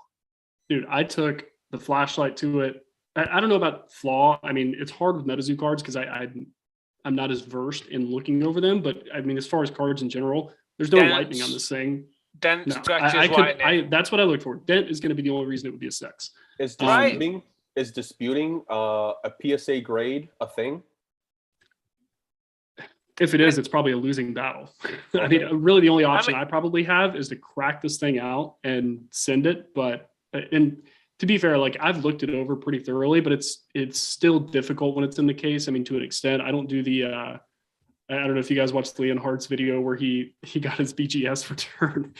He had the flashlight. I mean, was just like a scientist all into it. I haven't done that. I haven't done a black light to it, but for the eye looking at it, I can't find anything for it. There's a few cards exactly like you're saying where I'm like, what the heck, man? Like, really? Like, it just doesn't make sense. And that sounds exactly like I maybe have 2 or 3 that are in that same realm. And I'm like, and see, my thing is I can take an 8. Like I can take an 8, 9. You know, maybe they thought silvering on the edges was whitening. You know, you get the guy who just didn't drink his coffee that morning, and that tends to be. And his buddy didn't drink coffee either. They carpooled there. They're both pissed for that day, and they graded that card. You know, whatever. I can put my corner, whatever. Whatever. So something you can see. Yeah, but a 6 is that just tells you what it is. Yeah, it's a right. That's what they go by. But your example is a prime example of you're saying you can't visibly see something. If you can't visibly see something, it should be a 10. Well, I'm sure they'd find something else. But yes, that's one thing is that there's hollow scratches and things like that I don't ever really. I mean, I'll see hollow scratches, but I never get too crazy with them. No. Not an issue? If you can't see right now any visual issues with that card, you said you had a magnifying glass, you've looked at it, there's nothing visible, whether it's scratches, centering, edges, corners, whatever it is, white spots. It's a 10. I mean, literally, if there's nothing, there's no reason it shouldn't have hit it. So right? Yeah, Ivy says in the chat, yeah, PSA can do a review. Yeah, so it's that kind of falls into the realm of me thinking like, when I send a CGC 9.5 to PSA in the case, and they go, this is a 9.5. This is definitely a lower grade than what we would have graded it. We will definitely give him a 10. Like it's one of those things like, hey guys, review your work, because supposedly it's 2 graders who go through it, right? So I feel like it would just be paying them to wait 4 months to go, yeah, our 6 is valid. You know what I mean? So that's the hard part. I mean, it's one of the things, I'll take the L. It's a MetaZoo card. I'm not crazy like about it. Like it was one of those things I was never going to like keep for the long-term collection anyway. It's just one of those things, one of the first ones I've had come back where I was like, wow, that's a low grade. Like that is the lowest grade to date that I've got with PSA. And it's unfortunate. I asked Ivy because she actually does a lot of grading on her own through PSA, through CGC. And I believe she's about to test AGS. AGS. Yeah. To send cards to them. Right, just to kind of test them out, and check them out. So I sent off my shout out to Old School, my Charizard to get cross graded. It's a 9, and just wanted it in a PSA slab, just because I don't have any other CGC Charizards, so I want that in a PSA slab. What was the CGC grade? 9. Okay. Subgrades or no? Yes, subgrade. Okay, so maybe I can pull a picture, but yeah, she believes she pre-grades a lot, and through her background, she's actually very good at it. She's very accurate down to like half a grade, on the worst case scenario. And so I sent that off. I also sent off a ticket, my Cubs Houston ticket. But anyway, so I asked the question: how unbiased are they going to be? Because human nature, right? Did you send it in the case? You sent it in the CGC case? I sent it off. Oh, and really, because even I would agree that Charizard, when you look at how much whitening there is in the back, it probably doesn't deserve a PSA 9. My hope is that they'll just take my money and say, "Yep, we'll take your money and we'll give you a PSA 9." So that's the minimum that I required. But yeah, I actually they were unbiased because human nature. You do work, right? If you do any work and you get paid for X work, and then someone challenges you on your work, you're gonna get offended. You're gonna feel like, hey, I know what I'm doing, Mister. So, I agree with you, Peak, that the success rate for disputing a grade, probably just my automatic gut feeling would be, I don't think they would change it. But at the same time, hey, we'll gladly take your money and we'll give you a higher grade. We'll give you a 7. It's all speculation, man. But I would love, and I've mentioned this to Dan, Catch 'em All Collectibles, which I wish he would do this. I mean, that guy has probably the best firsthand anecdotal examples of grading testing, especially cross grading. I would love to see 3 slabs sent with the slab and then 3 not, and see what happens and see what the regrade results would be. Granted, it would be a very small sample size, but like you said, I just can't see a company getting a lower graded competitor and saying these grading requirements are harder than ours. I just can't. And they don't know supposedly they don't know whose cards are whose, but if it's an influencer that does it, that's a lot of damage, man. It's pride. It just comes down to pride. Like for the grader, not the influencer. It's bad rap for the company. If they know that, granted, they're happy to take the money for sure. It's like, okay, you value our slab so much, you'll send us all your other graded cards. Great. But they want to try and keep that veil of consistency, which has been such a challenge for them for so long, which I think with the amount of growth they've had, it's completely understandable. And that's one thing, it's sort of controversial, right? It's like, I kind of understand and can have some empathy for PSA. From a business standpoint, it's like, can you even imagine? I don't know what the X number is, but you say you 5X your business or 10X your business in literally 2 years. And it's a manual process of grading cards. Like, I can't, when they hear consistency, they're like, guys, we graded 1 million cards like in a month. Like, come on, or whatever the number is. And now AGS is interesting. I'm curious what I've heard. They're pretty consistent because that is the one with the robo grading, right? They've got the whole machine, and I think Gary is a big proponent of them and sponsored them or whatever, or a big influencer for them, spokesman. That I would be curious how it takes off.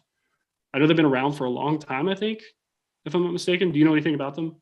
No, I thought they just started their company like within the last couple of years, like through the hype, through the boom. It's when they started their company, and they started pitching it to Gary and some other folks in the hobby. And as a matter of fact, the very first Collecticon, that's when they first stepped foot into the hobby to kind of get them exposure.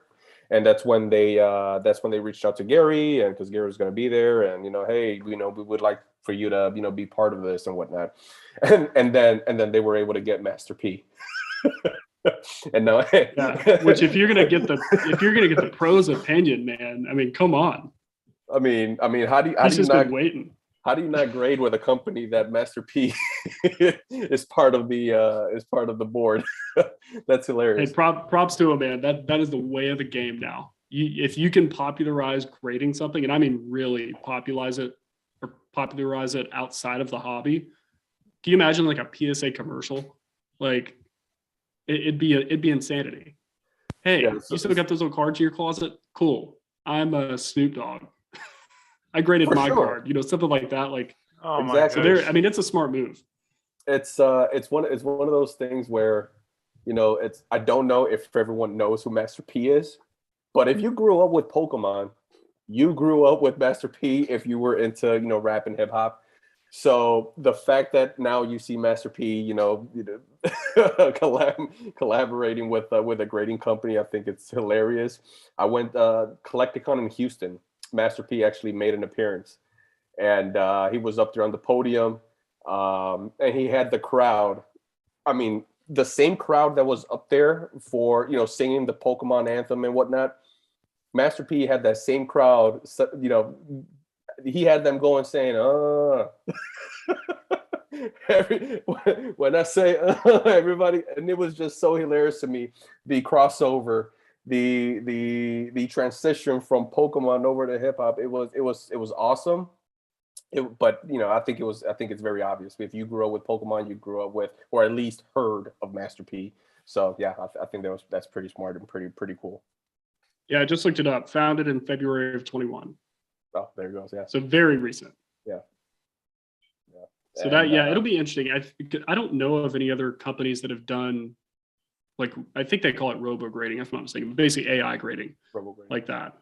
Because I know PSA bought a company that is slowly implementing that, or a portion, sort of automating a certain part of their process. But I don't know do you guys think that they'll ever go to that? Like PSA is like, this is how we're doing it from now on. And if so, what do you think that does to old cert cards? That's one thing that I don't think a lot of people compare that type of thing is like, everybody's like, oh, I don't want 2 certs or I don't want 3 certs if you can even find a 3 cert. But if they ever go to full AI grading, what does that do to old certs if they ever did that? You want to take it or Oak? I mean, the thing with it is it's been so secretive. Like, are they implementing it? Like, are they using the robo grading? Are they analyzing and picturing each one? So far, they haven't said anything that they've done robo grading wise, but they do have some sort of AI. I forget what the company's name is. Somebody in the chat might be able to say it, but it was some AI company that they were. It was basically a step toward, but they were automating some portion of that process. I can't remember what it was. The one that they purchased, but are they basing that? Are they implementing it? Is it realistic? I don't know. Gentlemen, there you go, Ivy. That's I just read her chat.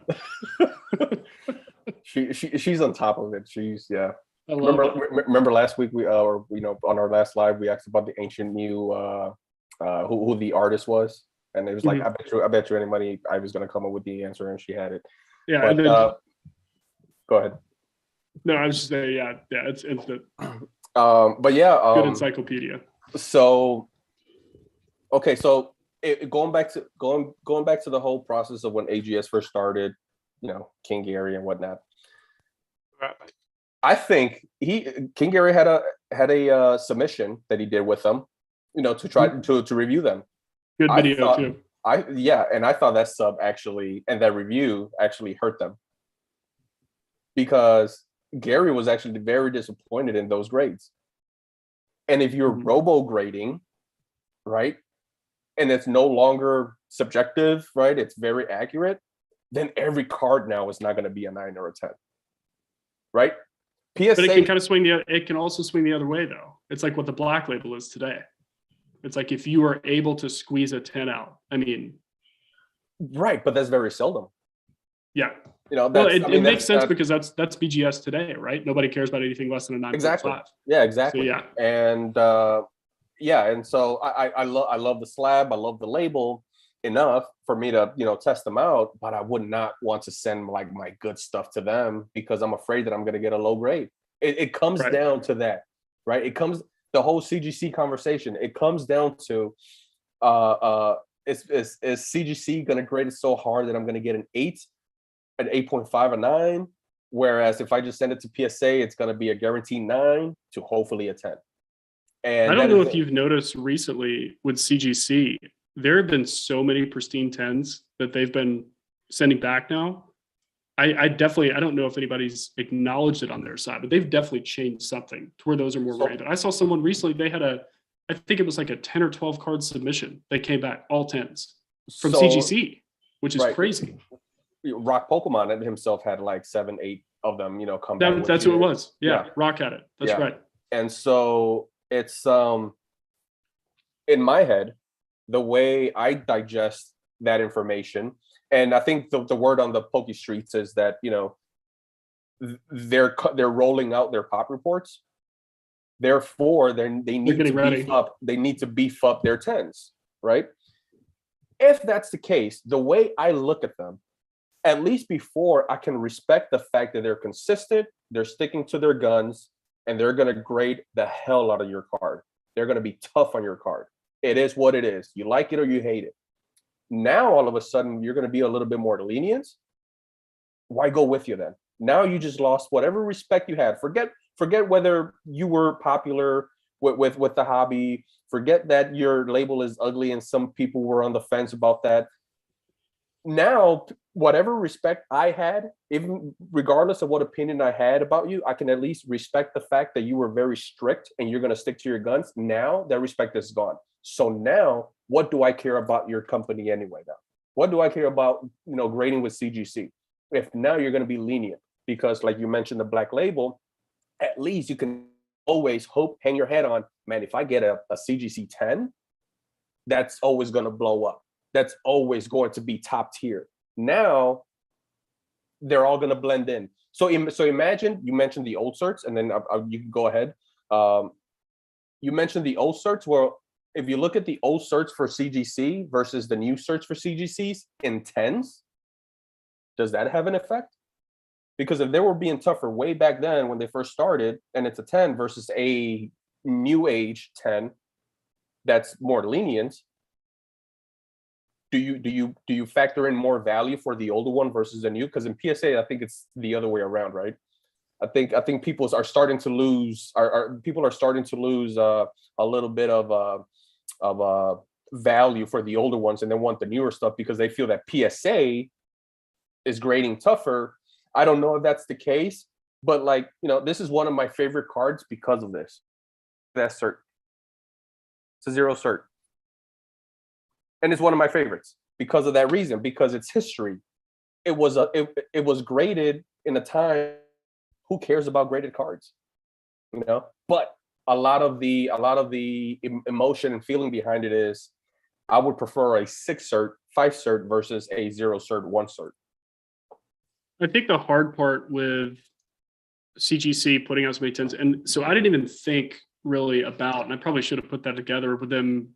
It feels like they've been getting ready to release these pop reports for like 2 years. So I didn't really follow it as much, but it makes sense that, and it's unfortunate that they probably looked at it and said, wow, 80% of our pops are 8.5, whatever number it is. So it's unfortunate that that is a good connection point of, that's probably why we are seeing more 10s right now from them. To your question of what does that do for the old ones? Unfortunately, I think they all go down across the board. I don't think CGC has necessarily been around long enough for people to really go into these old certs CGC and the new certs with them as far as trading cards are concerned. When it comes to PSA, from my experience, now this could be different for everybody.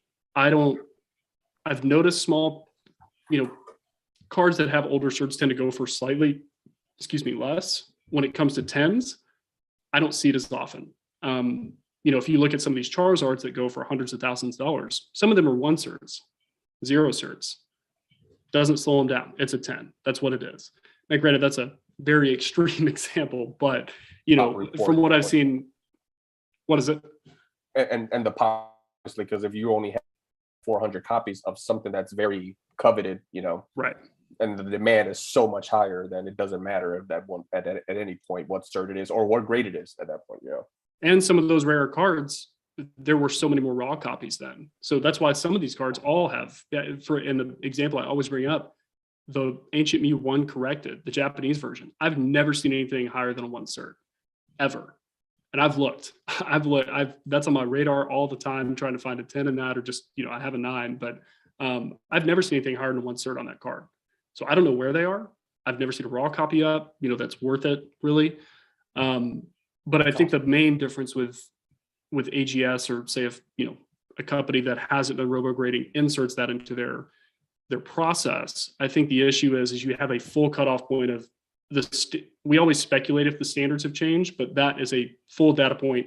Everything after this is 100% graded differently.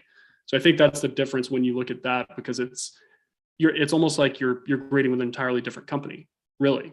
I mean, what you're used to looking for, how we all look at our cards. We all know what's going to get what, you know, to a certain extent. We may not be Ivy's level, you know, where I can get a half grade with it or whatever. But, you know, usually I can say this is a 9, or this is maybe an 8.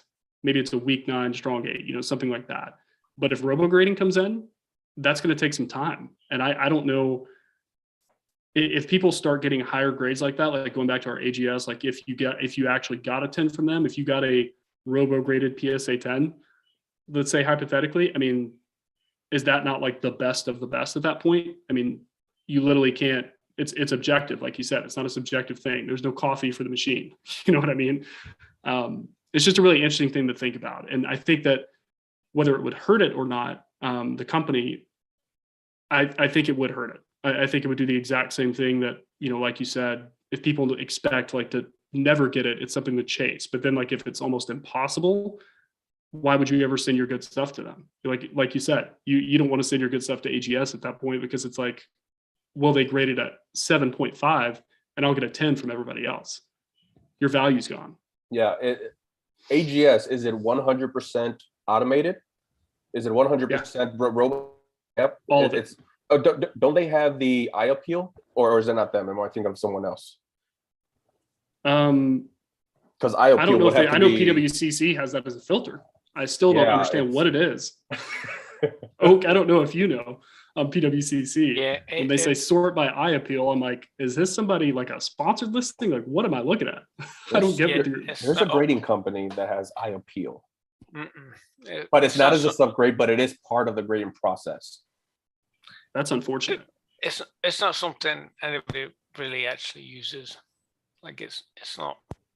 Well, I heard somebody bring that. I can't remember, somebody who didn't use PWCC very often. They were like talking about eye appeal or asking about it, like, what is this filter? And I was like, nobody uses it. Like, and honestly, if they had to explain what it was, I have no idea. Like their people go, this one has a lot more blue in it. I think it's definitely needs to be on the higher tier. I'm like, okay, what if I hate blue? What if I love red? Looks great.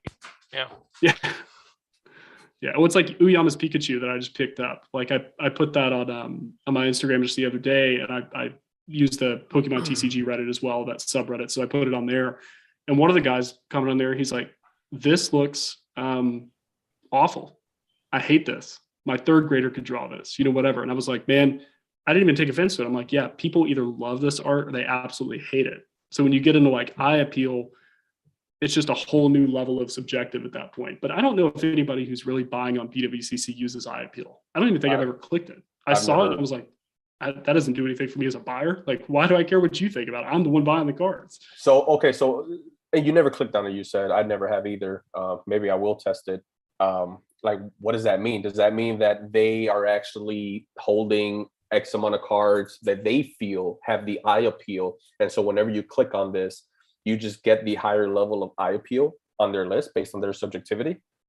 That's from what I understand. I'm just looking at it right now just to see what it says. Sort by, wait, no, it's view. See, that's funny. I can't even find it. Oh, there it is. Eye appeal. It's the whole category, whole section. PWCC A, E, and S. See, I don't know what any of that means. And they just have an A next to it. So this is what I'm curious about, and I'm just going to look up the pop once again because you were in the chat for this. That's the top listing when I sort by A. So they do That's do it their that way. that's number weird. one on iAppeal right there. Oak, that is That's so number weird. one on PWCC iAppeal right now. Yeah, Cool. it's Why? very eye appealing. Oh, by the way, it's also current bid is $9,500. So 9,500. 9,500 with 21 hours left. So I'm sure that has nothing to do with it. It's just not understandable. The desire between the realistic aspect of the hobby and collectability, it's not correlating with the eye appeal aspect of whatever they're saying. I don't know. They do have a I'm description. not feeling it. They do have a description. What is it? So it's under their About Us. Eye appeal matters. Not all cards within the same grade are created equal. Cards in the top 30% of the eye appeal scale statistically garner superior market prices, 200% plus of market average for cards at the top of the range. PWCC has the data to prove it. There you go. So it sounds like it's not really eye appeal. It sounds like it's these specific cards tend to sell above market when they're posted. That's interesting. So it has nothing to do with actual quality or, eye of the beholder. It has to do more with X card just stands out over any other, and that's what catches. Like we were talking about the Pikachu that I just showcased earlier. That this card, and I have a topic about this right now. I'm trying to look up the pop, but this card, if you have a line of Pikachus lined up, it stands out. And it's not even a crazy expensive card, compared to Peak's line of Pikachus. But it's one of those cards that just stands out. So is that what is that what they're getting at? Like the eye appeal of this card is very high compared to a base set Pikachu is. So I just read they have an entire page dedicated to describing it. I don't think that I'm not really sure what it is after reading through about 7 paragraphs. It's like they're saying a lot without really saying a ton. And it's funny. They did the entire thing and then they've got you can't really see it, but a little bit just that for modern cards. But everything else is you can't see me scrolling as much, but all of that is dedicated to eye appeal. That's interesting. They are being vaguely descriptive.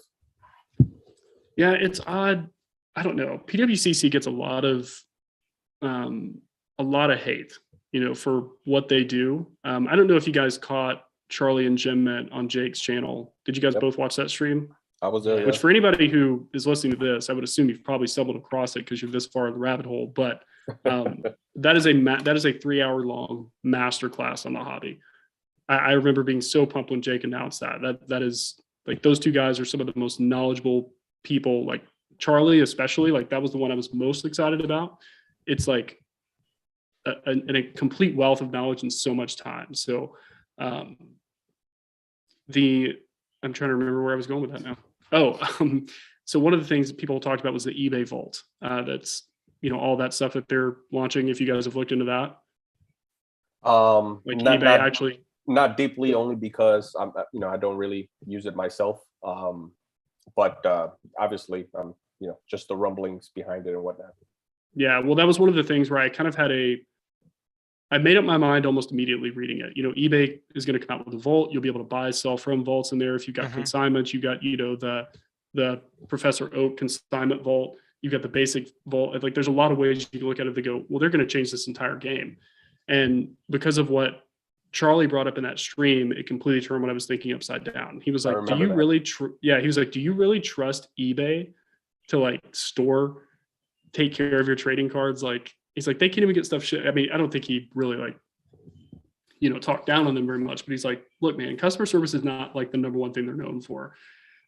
And just saying that PWCC, that is their game. That's their lane. That's what they do. I can buy anything off of eBay. So it's it was a really interesting take. I mean, you guys, not you guys, but anyone watching this should definitely go and watch that stream. But that was a really, really good, different perspective that completely changed mine, just because I never thought of it that way. Because I was almost out. I was like, should I just pull all my stuff out of PWCC, get ready to throw it on the eBay because it makes it so much easier selling? But yeah, it was a cool take. But yeah, PWCC gets a lot of hate, but that does not subtract away from their eye appeal filter. I still don't understand that at all. Yeah. Who knows on either aspect? Who knows on the eye appeal what really determines that, and who knows if eBay is gonna overtake them? You know, they're obviously trying to grab that market share, but yeah, PWCC's got a big fan base right now. It's really that close. But is it bigger than eBay's? Or is it comparable? Because of the transition, because they came from eBay, is it comparable almost? Is it like 80? Is it 75% because they came from eBay? eBay would take it. Yeah. Guys, we're gonna wrap this up. No, it's all good, man. No worries. I appreciate you letting me jump in. I wasn't trying to break the record, I promise. Next time. We'll do it next time. Yeah, you're gonna have to bring Peak Oak. Just him alone. Just him alone. Funny you mentioned that. Have a good chat. That'd be fun. That's definitely fun. Peak is definitely enjoyable. Just from the bit that I've been able to engage with Peak. I mean, he has a wealth of knowledge himself. Once again, he has very expensive taste, and that's always cool, because for people that don't have that taste and maybe let's just call it what it is, cannot go for those cards, we're able to enjoy it through people like Peak, through people like Gent Mint and your Charlies, which is why I enjoy this hobby, because even if you can't do it on your own, someone else will for you, and you're able to enjoy it through them. So yeah, it would be a cool live to do with him. I appreciate the words, man. Thank you. Yeah, I'm gonna steal him for sure. Well, Oak, man, I so appreciate you letting me jump in. Like I said, I wasn't trying to crash anything, but these streams are awesome, man. I love what you've been doing, and was really excited when I saw that you had a channel and were putting out solid content, man. So good on you, because between you and PK, man, you guys are. My wife just stares at me. And it's like you're watching another live. I'm like, well, this one's only 6 hours, so I'll be done. I'll be done at 3 a.m. I will say though, that is one of the first lives I was not able to finish, but it was awesome. I did watch it back, by the way. So great conversation. But anyway, I digress. Oh, awesome, man. Please keep it up. Such an awesome channel. And if this is like first time watching this, like sub to this guy, quality content, quality takes out everything all day. Thank you. That's the goal. You guys are superstars. I've loved having you on. I've really enjoyed it. I enjoyed chatting with you, not even on my channel, on PK's and everyone else's. So yeah, thank you. But let's wrap it up. Let's shut this down. And thank you, Basic. Thank you, Pete. I've really enjoyed it. Let's call it a night. Wrap up the weekend, and yeah, see you guys in the comments. Alrighty, guys. See you guys. See you all. Take it easy. Have a good night. See ya. Bye. Have a good weekend.